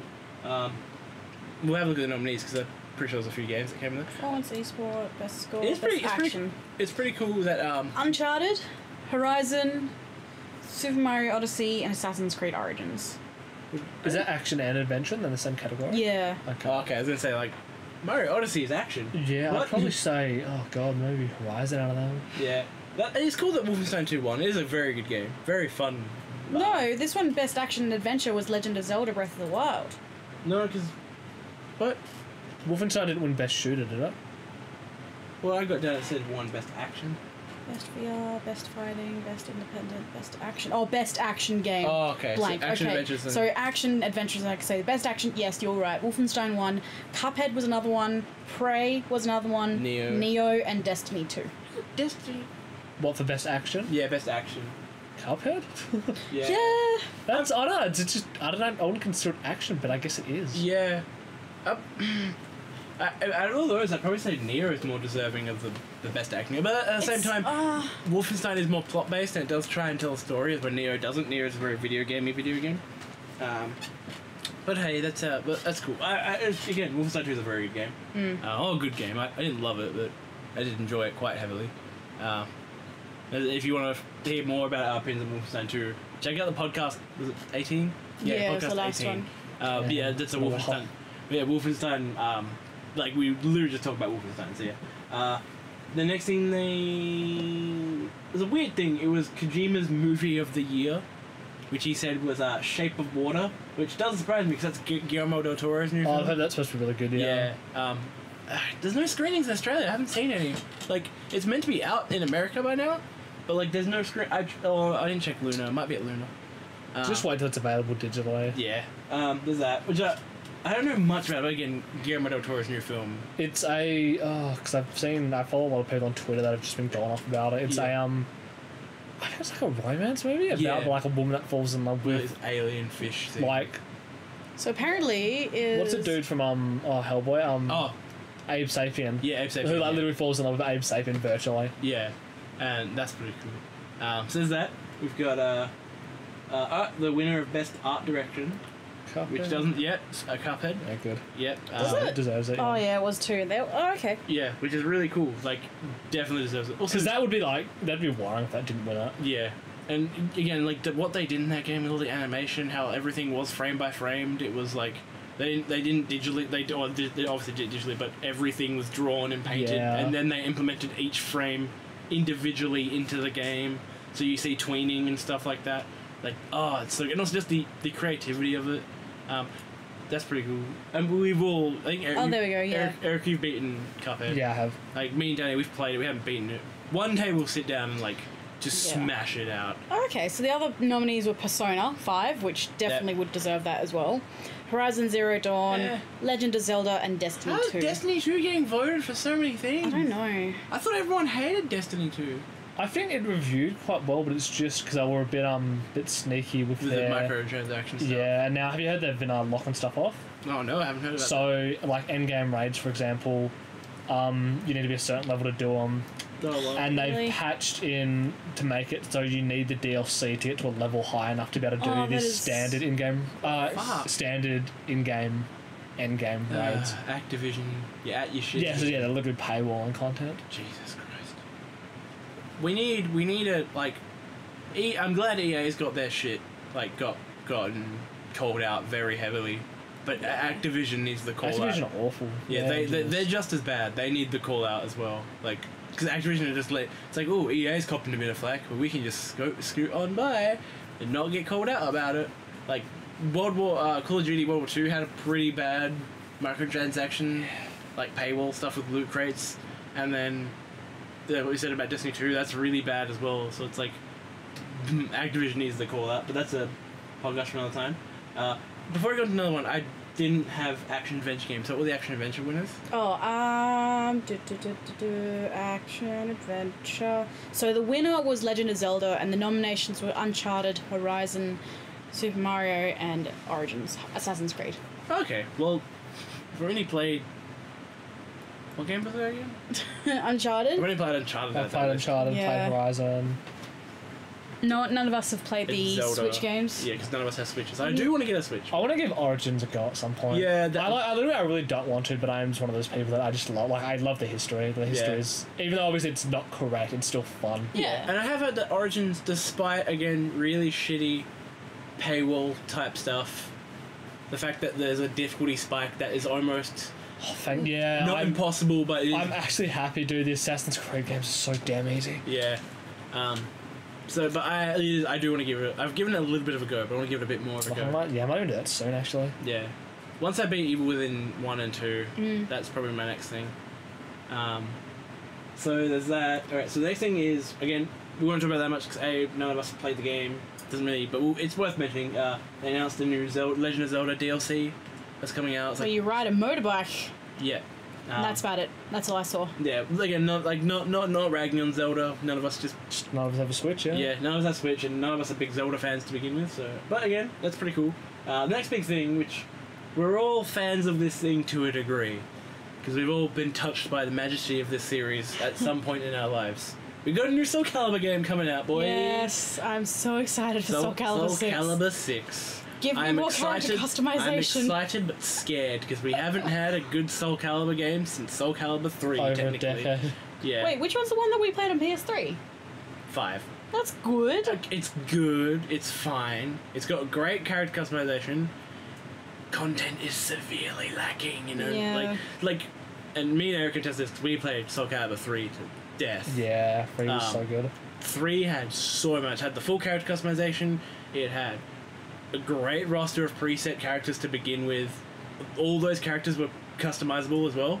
So not only could you make your own, but you could customize what your like Siegfried and Voldo, you could actually customize them as well. And also you got to pick different weapons. There was like 7 different fighting modes. There was the Chronicles of the Sword mode, which is the best thing ever, which is like a strategy fighting game where like you sent armies off literally and then you fought those armies in like fighting game style and then like all stuff. So like that game was great. I really hope that even the little story modes now were quite fun. Oh yeah, like and all the optional stuff you could do. Yeah, it was like it's I know the fan-wise Soul Calibur 2 is regarded as the best in the series, which I do see why. It's a very good game, but I regard Soul Calibur 3 as like the best in the series because it added so much to it. It wasn't just a simple fighting game, and I really hope 6 kind of harkens back to what made 3 and 2 really good, because 5 has got a good fighting system and good character customization, but there's nothing there.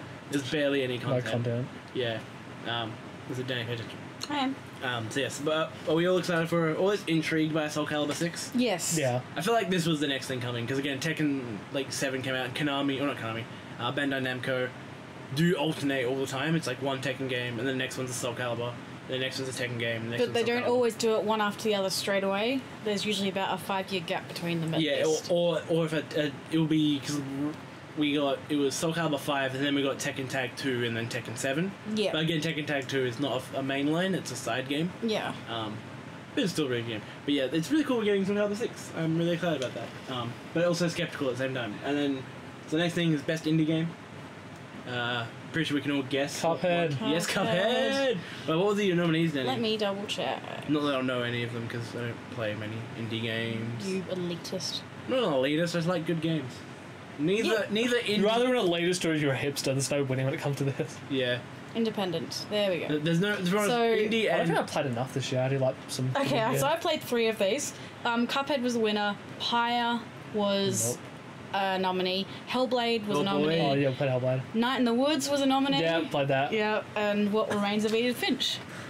Oh wow, that's a pretty good turnout. I've never heard of Pyre. I want to know what this is. Okay, well you look at that. Yeah, Cuphead. Especially because its competition was Hellblade. It's really good that it won. Because Hellblade was like, we all were like, holy Jesus, this game is hectic and beautiful and dark and amazing and just the best thing ever. That's cool that Cuphead won. Like, what would you have preferred, Cuphead or Hellblade to win, Eric? Cuphead. Oh yeah. Also, yeah, Night in the Woods was on. Night in the Woods was on there. Yeah. That's I could awesome. have given that a mention. Yeah. Such a great game. Oh yeah, so we're moving to the next one. So emotional. So real. It's something that I kind of can't bother talking about, and none of you are fans of it. Winner of Best Ongoing Game was Overwatch. What, is that a thing? Like, Yeah, Best Ongoing Game. who won ongoing? Oh, Overwatch. Oh, no, who was nominated? Don't really care. I don't play Overwatch anymore, and I kind of can't bother talking about Overwatch, so we'll probably just skip this. Alright, Who let's was nominated, though? It's not there. That's not a thing here. It was. Best Performance, Best Esports, Trending Gamer Award, Best Score, Best Action, Best Studio, Anticipated, Best Family, Best VR, Best Fighting, Best Independent, Best Action, Art Direction, Icon Award, Narrative, Multiplayer. Oh, it might have been... Should we do the Road podcast next week? Maybe. Yeah. Because we told him so much about all the awards. Like, Yeah. it's literally its own show. Yeah. Possible. We'll see how we're going. 'Cause We've been next going week will be for- Star Wars. Yeah, going for over an hour now, but that's alright. That's alright. What's next? That's it. Huh. Alright, never mind then, because that was on my thing that I read Best about. ongoing. But it doesn't matter. game. The next thing is there's a premiere of a game, Fade to Silence. Did you guys watch the trailer for that? Oh no, me and Dane did you watch the trailer? No, for that? I haven't. Okay, it looks cool. It's a survival game. It looks very like like like you build shit, you harvest stuff. There's there's like a forest. But there's a massive like it's in like the mountains and the snow and shit. So there's a massive horror theme with it. There's a supernatural theme to it. Hang on, I might have seen. It looks. Has it been in like alpha or beta before? I'm not. It sounds sure. familiar. What's the movie called? The game Fate to Silence. Fate to Silence. Yeah, it's Is it early access or like? Is it a first? It's a first-person game, isn't it? No, it's third. And you're in the snow. Yeah. And you survive. I'm pretty sure they did a short demo where they either sent it to certain people. Can you survive in an environment of unrelenting winter, fighting not only hunger and monsters but also nature itself? Yeah, that sounds that's good, definitely been. It's been out for not a while, as in like early access, but I'm pretty sure it's had alpha. Yeah. Yeah, and they sent it out. This is the announcement trailer. Yeah. Yeah. Alright, anyway, they sold it off as like a first-person solo survival game, not as a multiplayer. Yeah.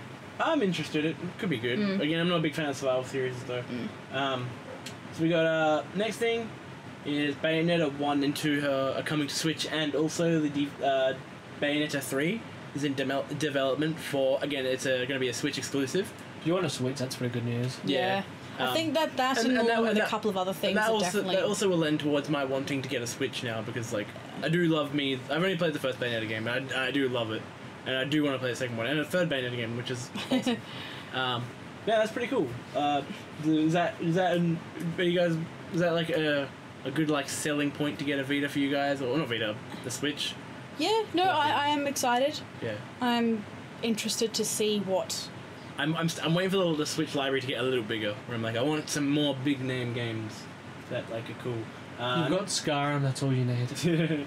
None of us know who this is, but again, we might as well say it. Best esports player was this guy called Faker. Which I don't know, man. It seems like you're faking your victory. Nah, don't care about esports. Yeah, neither do I. Just if it's a good thing to not mention. The next big thing is actually a big thing. We got a 9-minute trailer premiere of Death Stranding. Yeah. Oh, there's so many questions. There's so many. What did you guys think of it? You think it's a good trailer? Give me more stuff. I want more information. Yeah. Yeah. I need some gameplay soon. Yeah. I feel like we're getting close to gameplay, and I think the good thing about this trailer is they definitely give you a... Like, the last few trailers have been very, like... Just... Maybe E3's the time. Yeah. Maybe, yeah. But, like, the last few trailers have been very, like... Even if it's like when we first got the gameplay for MGS5, when it was... E3... It was gameplay, but it was kind of like... Yeah. Very cinematic-y. Yeah, I remember that trailer. That was the opening of the Xbox conference. No, I'm hoping that like the first couple of trailers for Death Stranding were very just cinematic trailers and stuff. This is cinematic, but like this feels like we're actually getting a tone of what the game is actually going to be like. And there's some heavy horror in this. Like there's like psychological X-Files horror type deal where it looks really cool. Did you guys like the Death Stranding trailer? I'm excited because it kind of actually gave us information. Like, as much as I say, give me more stuff, it actually gave me more information about what it... It does give you a lot of hints, but... Yeah. And also it gives you a lot of just random shit. Like, there's a baby in Norman Reedus' throat. Yeah. Like, I don't want to think about that. There's weird... get there. Yeah, and there's, like, weird... And now the black... Invisible monsters, and then, like... What, like... and it's a really good tease. Like, I was like drawn to the screen the entire time. But again, no one knows what's happening. But again, I'm pretty sure everyone is like excited for Death Stranding on just a what the fuck is this game? Yes. Like, what's it gonna be? Yeah. Like, yeah. So next thing is we got a release date for Sea of Thieves, March 20th, 2018. Are you guys excited for Sea of Thieves? Yeah, I haven't heard like... I was excited when it came out, and then just kind of fell off my radar for a bit and just never heard of it. And then it just popped up again. Yeah. So, yeah, I mean, I remember when I saw the trailer the initial release at E3 2016. Yeah.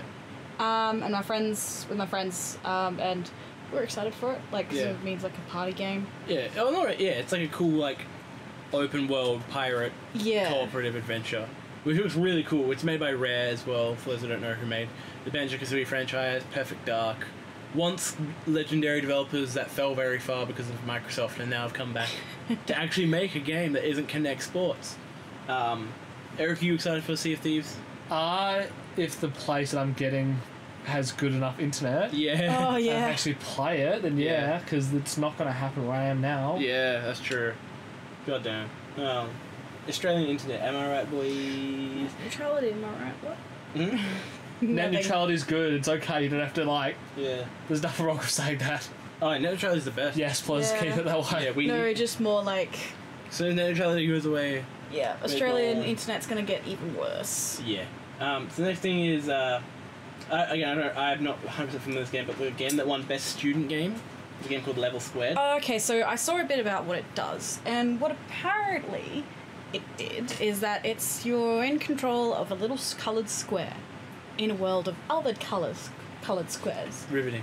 And no, it's a puzzle game where apparently you use like projectile aiming, kind of like in Angry Birds type style, but you actually move through these puzzles and apparently you shape the world through it somehow. Okay. That sounds pretty cool. Yeah, I mean it's a student game and it came up against stuff with and it was an Australian team that made it. Yeah, Aussie boys. So I was kind And of girls. yeah, so kind of cool. That's cool. to hear about that. We got. Is that? I don't think. Do you have anything to add to that, Eric? What? Do you ever, that's fine. Next is an announcement, and this announcement made me laugh because they played us like fiddles. Oh yeah, It's okay, an I know announcement exactly what you're it's an talking announcement about. for a game called Witchfire. And it opens up all serene and exotic. You go through this gothic-y area, and you're like, I was like, this looks like a terrible walking sim. And it's like from the developers of Vanishing of Ethan Carter. No, it was either What Remains of Edith. No, I think it was Vanishing of Oh, Ethan Carter. okay. Or like something like that. One of those. Yeah. One of the 4 big popular walk 'em ups. Yeah. It was that, and I'm just like, oh great, look at that. Immediately lost my interest, and then like the camera focused on this weird monster that comes to life, and a gun comes out, and it's like also from the developers of Painkiller and Bulletstorm, and then it's like it's literally just like this medieval, not really medieval, because there's like weird Guns. steampunky guns, like it's like Doom meets Bloodborne kind of type deal, and it looks awesome. Like it looks like a really cool, fun arcade shooter. Did you guys watch the? Or Dana, did you watch the trailer for Witchfire, Eric? Have not seen it. It's good. Definitely go check out that trailer. It's really good. I'll be definitely keep my eye out for Witchfire. Did you like what it looked like? Yeah. I like the fake out. That was Yeah. cool.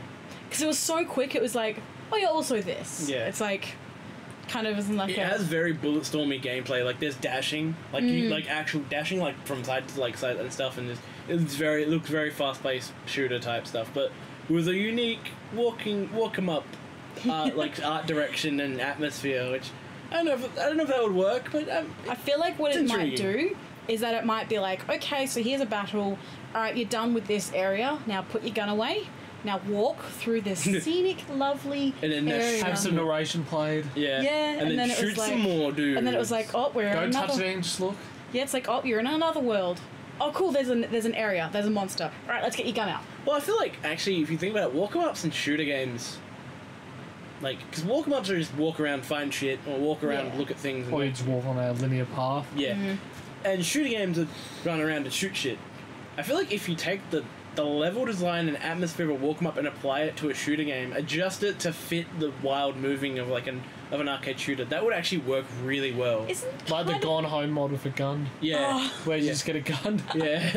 can't do anything though, can you? I think they've turned it into they might have turned it into like a Counter-Strike map or something. The map Really? from Gone Home. Oh yeah. wow, that's awesome. I was gonna say, Last of Us kind of does that well in like a lot of. I mean, and if you remove, I'm assuming like the actual clickers and stuff like that. Yeah. Like there's certain points when, I mean, the famous scene when Ellie sees the giraffe. Yeah. And it's that kind of. That's more like cinematic experience. But it's like a walking sim because you kind of That's not a really. cutscene when that happens. I'd say, No, you're yeah, no, you do, you're you do interacting. control it. Yeah. Oh yeah, true. And that's just adventure. So you're not always shooting stuff. Yeah. You're interacting with the environment. So walk 'em ups are just you walk around and look at shit, or walk around, pick stuff up. But I mean, you could argue that all games have some part Yeah, of that. but again, again, walk 'em ups is a genre.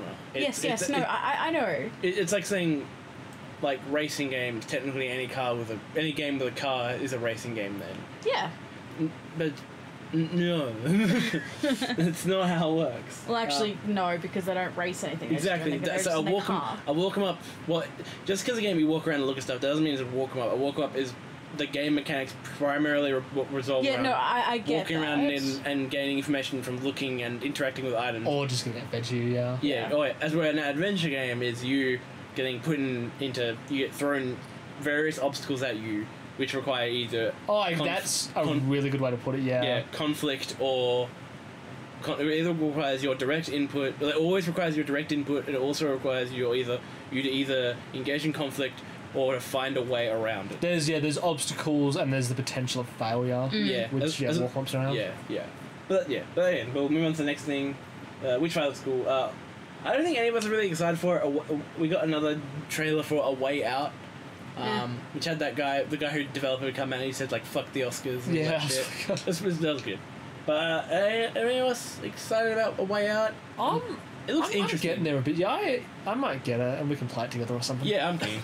I think you had split screen co-op, isn't it? Yeah. Oh, yeah, 'cause that's how he said, when he said it at EA's Microsoft's.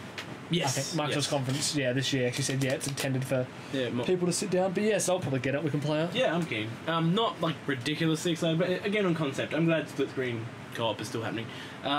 Dreams.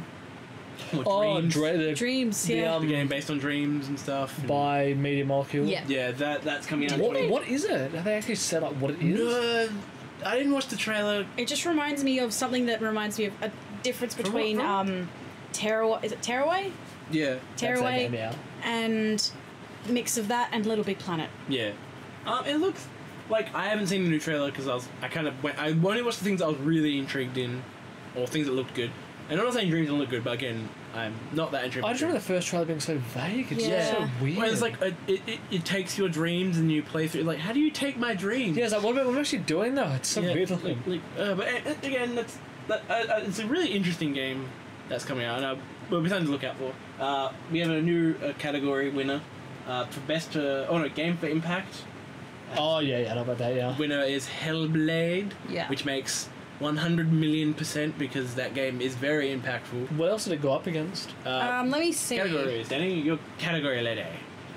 Best impact. Yep. And then the next game is also Hellblade, but I'll keep the category quiet until we get to it. Best action, best sport, best esports. Yeah, it'll be called Games for Impact.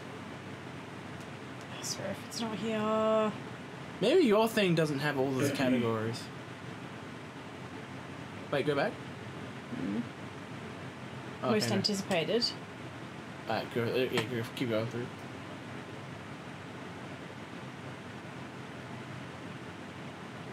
I don't think yours has all of them. That's weird. Yeah, because mine has it. Yeah. But anyway, so that one. Then best performance was again Hellblade. Oh yeah. Which makes 100,000,000%. Because the performance, but I can't remember what the main... whatever her name was, she did a great job though. though. It was mind-blowingly good.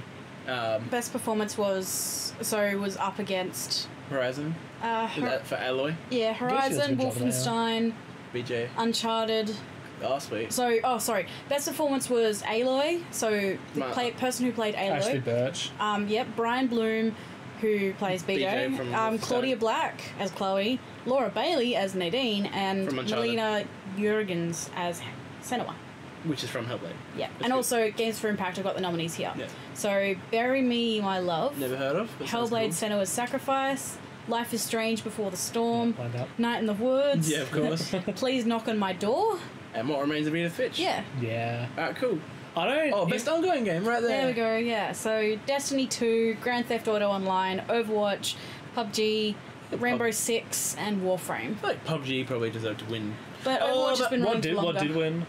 Overwatch. Oh, okay. Yeah. But Overwatch has been running for longer. That's true. Alright, so there's that. None of us, as much as a lot of those games for performance had very good performances, I'm not surprised that Hellblade won it all. Oh, I mean, Uncharted, Naughty Dog can get good actors.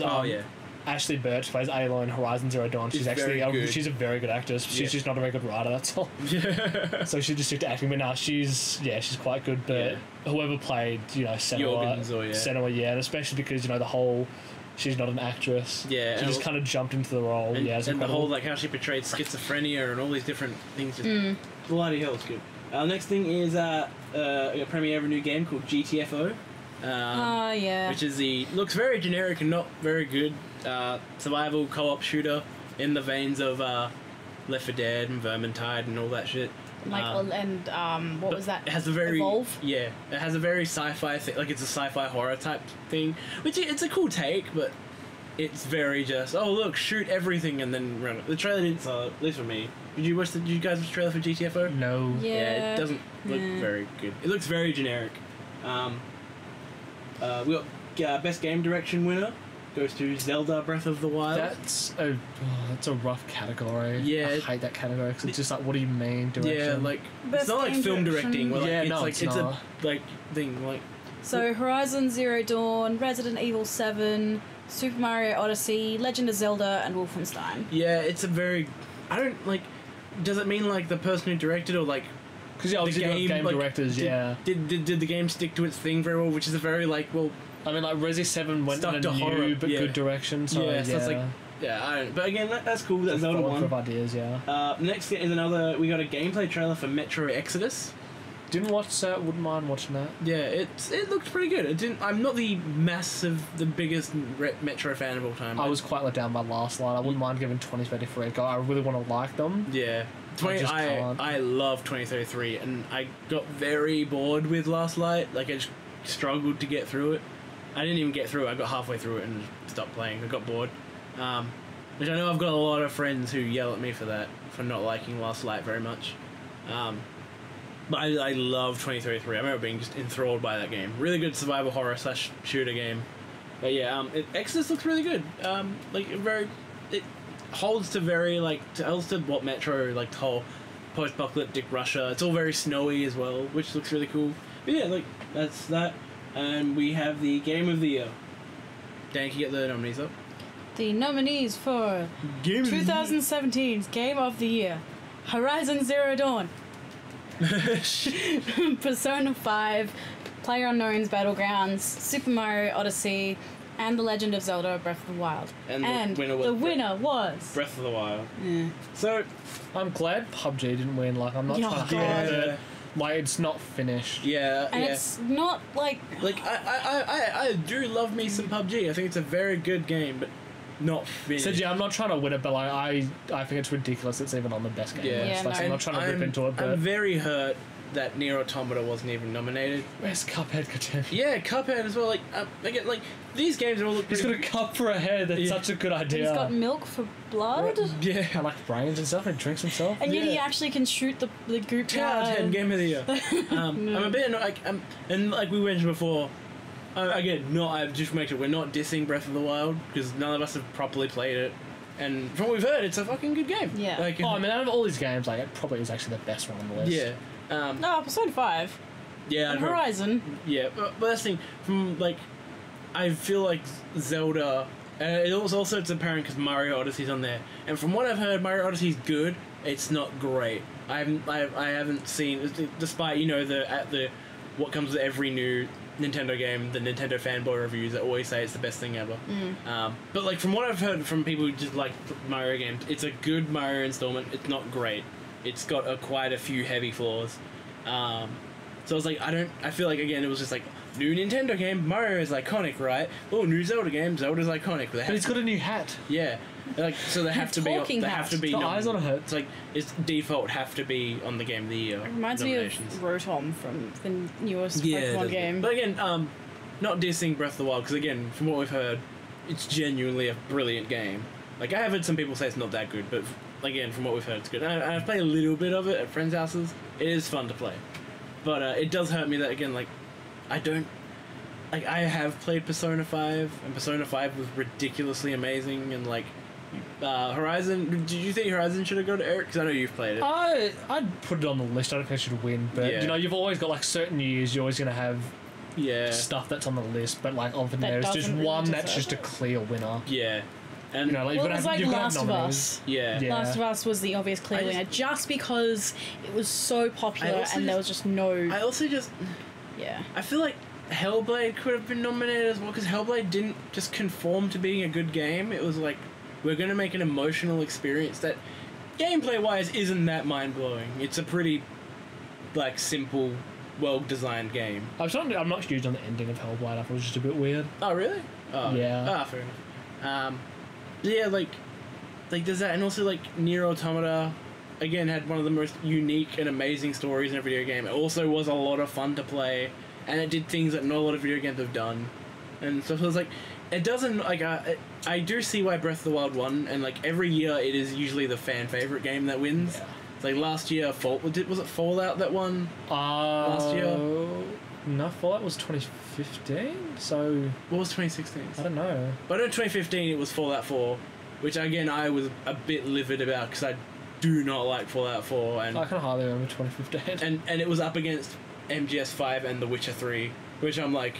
Yeah, that's right, Witcher 3. I've played a little bit of The Witcher 3. I'll get into them eventually, but that's amazing that, like, Witcher 3 didn't win. Yeah, against Fallout 4, or as I like to call it, Fallout Ball. Sorry, Fallout fans. I saw a license plate that said Call Out 4. I was going to take a photo of it and send it to you. Oh, man, just be like, throw my phone through the window, like, get out of here, Fallout. Who's not driving this car, you? Yeah. Yeah, no, like, that's... I do get why Breath of the Wild won, but at the same time, it's just like, I don't... Again, it's hard to say because I haven't played it, and none of us have played it, but it's just like, I feel like there was other games that possibly could have won, and I'm just a bit salty Nier Automata didn't even get nominated, because Nier Automata was ridiculous. Like, it was beautiful. Is there anything else anyone want to add to the Game Awards? Nothing else? Nah. Feels like we covered pretty well. Alright, so now, possibly the last thing we'll talk about, we'll see how we go, is, so, PSX is just happening, like I said at the beginning of the podcast. Not much has come out, but there was a Last of Us 2 panel, which they did talk about quite a lot about Last of Us, like a lot of things. Me and Danny haven't watched the panel because we haven't had time to. And also, the whole thing. But you've seen the whole thing, yeah. It's about an hour long. Bit less. What did you get from the gist of the panel there? There's still a lot they just can't talk about, and they purposely like wind them up. Yeah. Be like, oh, talk about this, talk about this. There's can't talk about anything because they're just not there yet. Yeah. Analyze, yeah, so, I mean, everything, yeah, you've got written down, like, yeah, they analysed the trailer, and people apparently, I think, yeah, Neil Druckmann said he was like, oh, the Reddit sleuths figured it out, but the last trailer kind of makes it seem like it's in Seattle, and then he said, yeah, it is in Seattle. Like, a large part of it takes place in Seattle. Yeah, they've announced that, yeah. What was it? Because Neil Druckmann isn't the sole writer, he's writing with, I can't remember her name, yeah, one of the writers off Westworld. Yes, and she's apparently taken to it like a bat out of hell. And she went to one of her parents and like was said, oh, I got someone pregnant, so we're going to someone in the game, which I'm not sure about. And it's like, what do you mean? Yeah. They talked about it a lot, like a large part of the game takes place in Seattle. They're about 50-60% done with the game. They've still got quite a lot to do, obviously, but they're getting there. Gameplay at E3 2018, that's exciting. Yes. Laura Bailey said that she who plays an unnamed character, who is the main chick from that first trailer, I think, no, second trailer, the bigger chick, the muscular woman, the badass, I should say. She said she feels like she wants to throw up every day on set because she wants to live up to the expectations, which I was like, what? But okay, that makes sense, because, you know. Yeah, they had these jokes about, like, Uncharted. She was like, oh, no, I still love Uncharted, but, like, this is just a bit more serious. Yeah. Neil Druckmann said that fans of the first game might not like the sequel. I really do take it as just, you know, they're not going to like everything. Like, I didn't take it like... Because I know when he was making the first one, he said that he expected it to be really divisive. He wasn't expecting it to be a smash hit at all. Yeah. And I think he's just being really modest. He just comes across as a pretty modest guy to me. Yeah, and that's cool. That's cool that like, I feel like this might be that, because again, this is a sequel to one of the most highly reviewed and most critically acclaimed games of all time. Yeah. A sequel none of us expected, because we were like, Last of Us 1. If it's just the only Last of Us game, it's perfect. Like, we don't need another one. But if we get a second one, we're not going to. Well, I kind of was, because I saw the documentary about the making of, and the way they talked about Ellie was just like they want to set her up for more games. Oh yeah, because they do that. Yeah. But yeah, like, it is cool. There's definitely going to be people who aren't going to like it. I know that for a fact. It's gonna, like we said, talk about before podcast. It's gonna be that Empire Strikes Back type deal. Like when it first came out, not a lot of people liked it because it was just so divisive. But then over time, it got like critically acclaimed, and everyone was like, "Fuck yeah!" And again, this is gonna be a game that 80% of the gaming community are gonna all jump on because it's ridiculously popular. There's a statement that Neil Druckmann said that made me just really happy. It made me have faith in the games industry.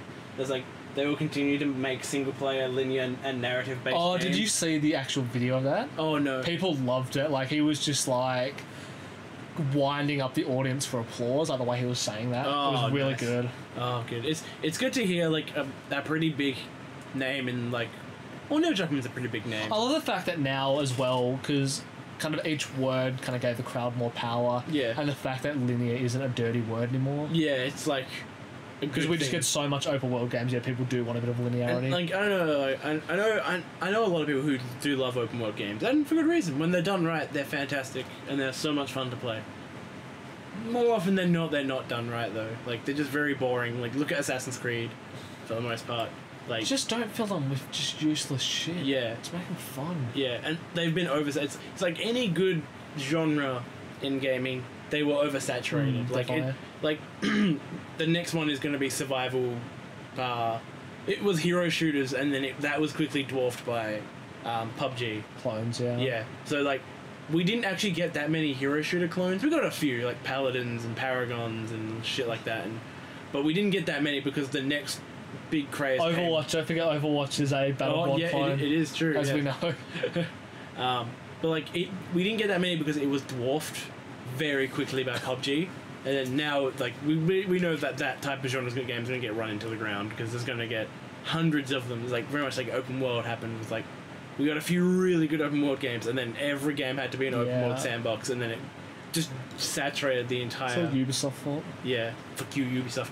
But like, I don't know about you guys, but I've always preferred a nice, well constructed, fun to play linear game than a boring 50-hour open world game where it's just like, it's like, oh yeah. If the open world has stuff in it, then I'm okay. Yeah, but I've always even if it's like a city one, so like for me, if it's a GTA, I don't mind. But if it's something, like I said, like a Ubisoft game, like they're chucked in the middle of nowhere, and there's a lot of traveling with just nothingness in between. And it's just something like I'm the biggest advocate that a game needs a great story, like it needs a beautifully great story, like unless it's a purely based on gameplay, game, like Neo or something like that. A game needs a great story to pull everyone in. You can get away with not having it, but at the same time, something like Doom 2016. Oh yeah, was a bit like enjoyed for most of it. Was like, it could have been. It did definitely feel lacking for me, and pretty much no one shares that sentiment. Oh yeah, but yeah, I do see why they ditched story for Doom, but like it could have done more.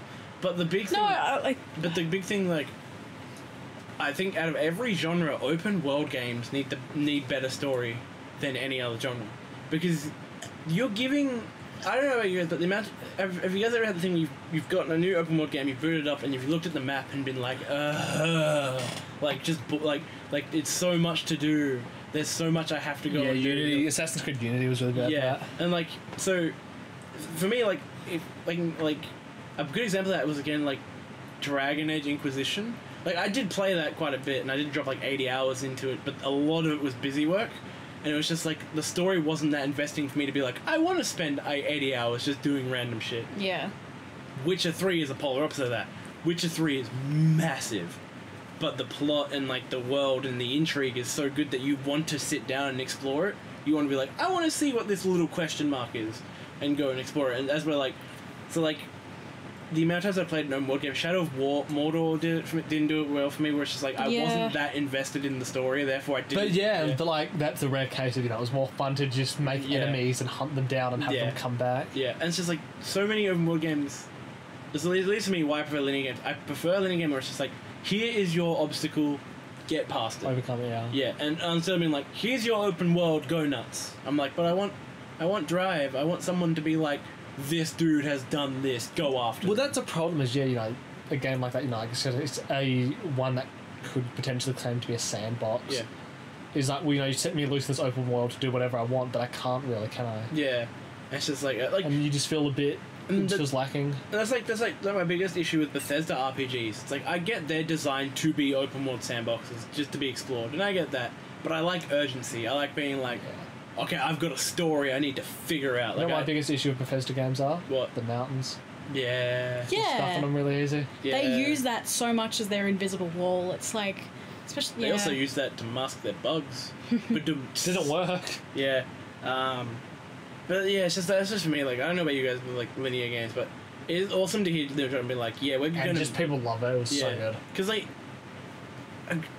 all my favorite games I've ever played have all been structured linear adventures, where it's like Metal Gear Solid, fucking Final Fantasy. Like, they are big open RPGs, but they're linear.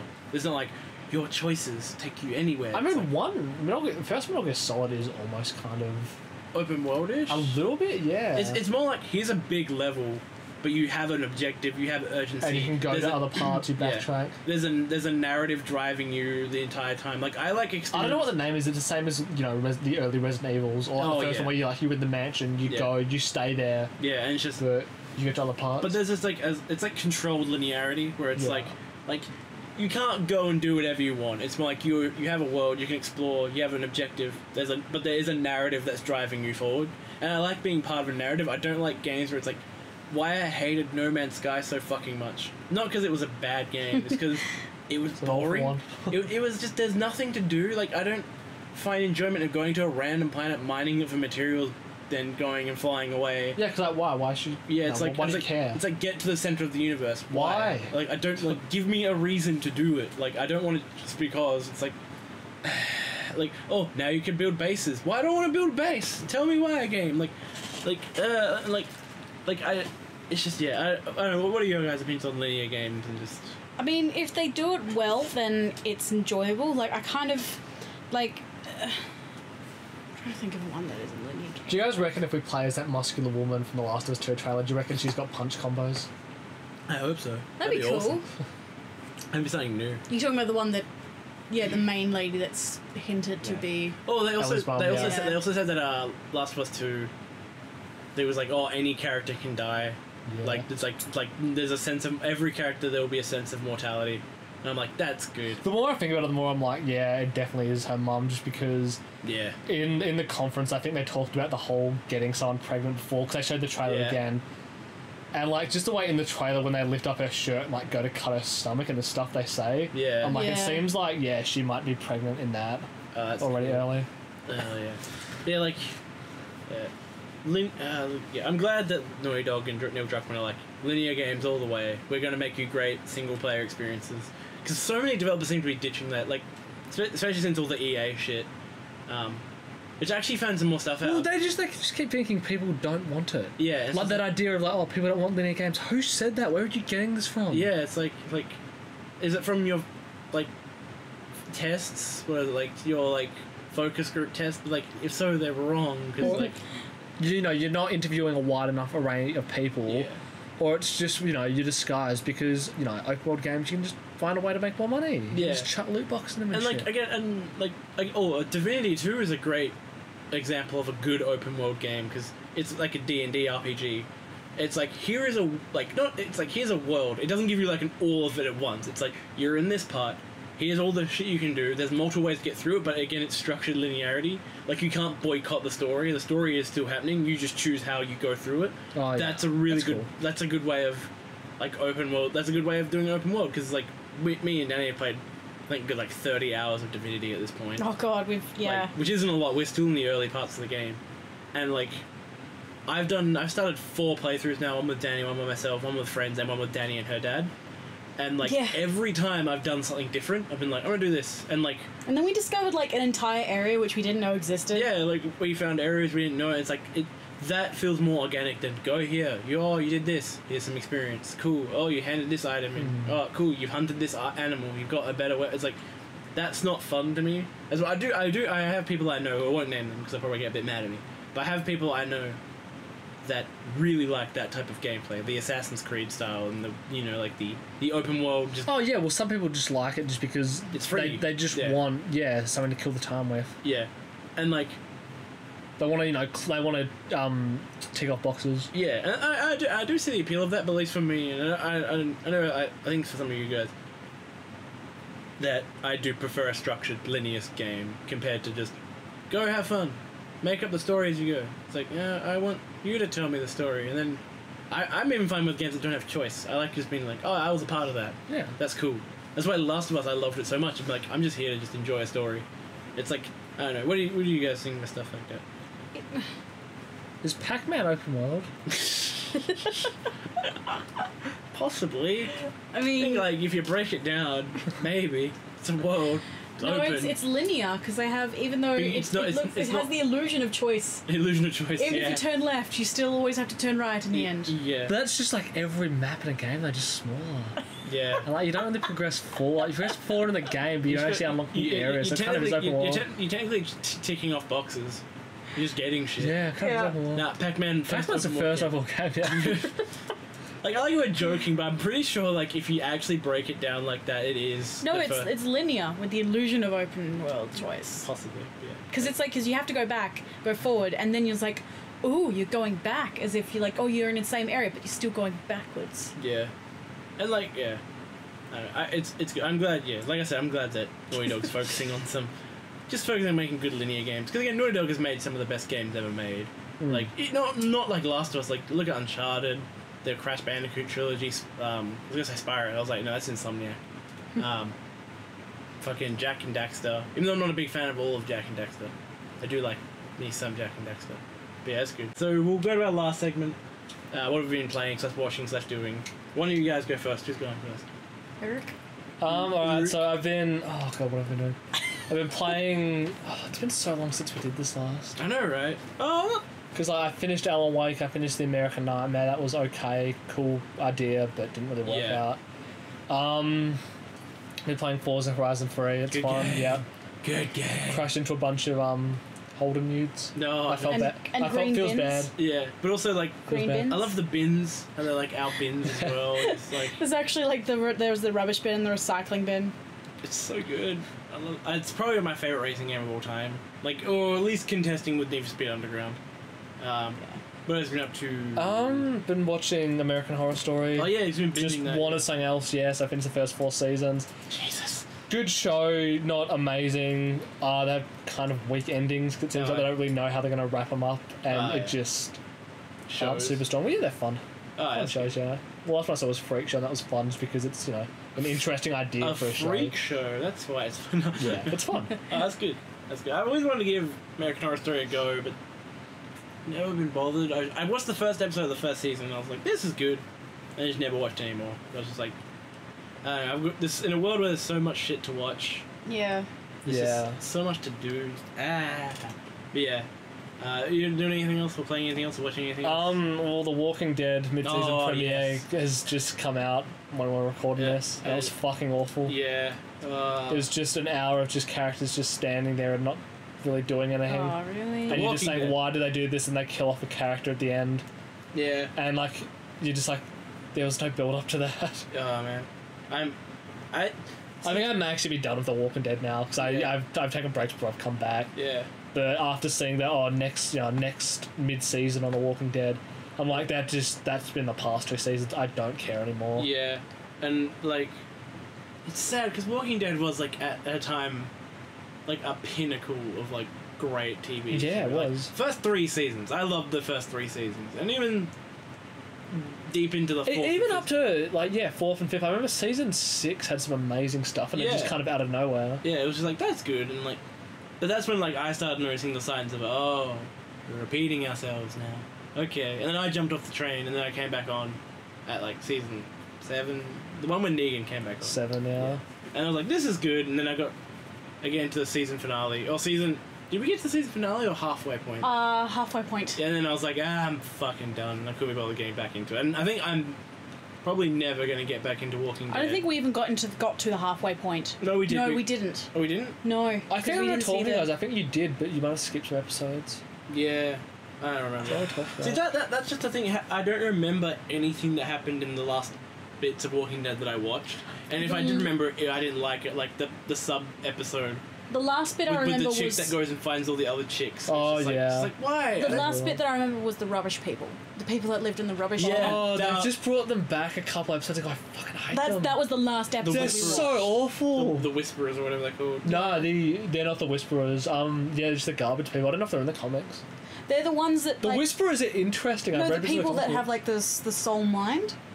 What the I think it is what Danny's referring to is the Whisperers. Yeah, that's the last episode we watched. Is when No. The Whisperers aren't in the show yet because there's the garbage people. Oh, okay. That are led by that, like, the weird woman. Yeah, okay. No, Yeah, And the okay, Whisperers or spoiler alert for the comic books, but not really. They're a group that they encounter and they wear zombie skin, I believe, to hide okay. themselves. Yeah, no. So the ones I'm thinking of, the ones that they share the same mentality. Yeah. In inverted commas, they don't actually. That's the last episode we saw was when Yeah. Rick and all them get circled by him.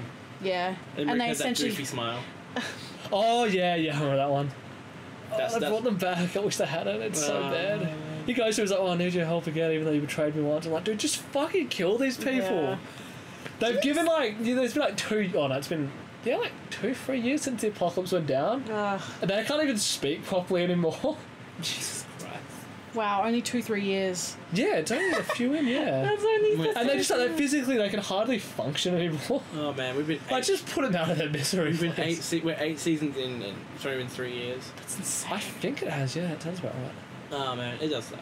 So, R.I.P. any massive Walking Dead fans that are listening, because we just don't like the show at all. Like, it was so good. It was so good. It fell so hard.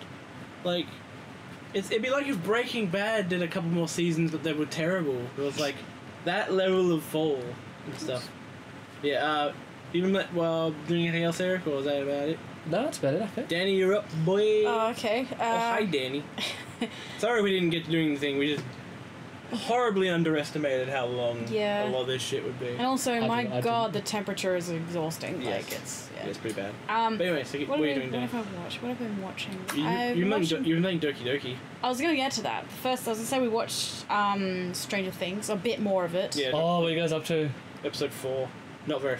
Yeah. We just watched episode 4. It's But good yeah. though. We've been loving all of it. Yeah, it's good. But the other thing was, that I've been playing Doki Doki Literature Simulator. Wait. Doki Doki Literature Club. Yeah, that's the one. Yeah. I was going to say literature. The game that's taking the internet by storm. Okay, like, I'm very intrigued, because I'm just at that point. The game that looks really cute but is classified as psychological horror. And they have a bunch of warnings that you have to go to this website, and it was like, it's like, do not play if you suffer from blah, blah, blah, blah, like, anxiety, depression, like, suicidal thoughts, and all these weird things, and... Don't play if you're susceptible to memes. Yeah, if you're susceptible Don't play if you go to uni. Yeah. That should be a Night in the Woods warning. Yeah. If you're a uni student... Don't play if you're a uni dropout like me. Yeah. Sorry, no, college dropout. Dropped it out. Hey. Just like... That's the best thing is I can actually say I'm a college dropout.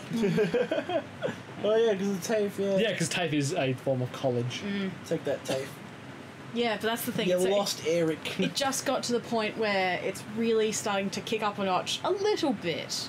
And it's starting to get a little bit weird, and you're a bit confused, and some characters... Such a unique game. One or two characters are self-aware of their own world they're living in, and...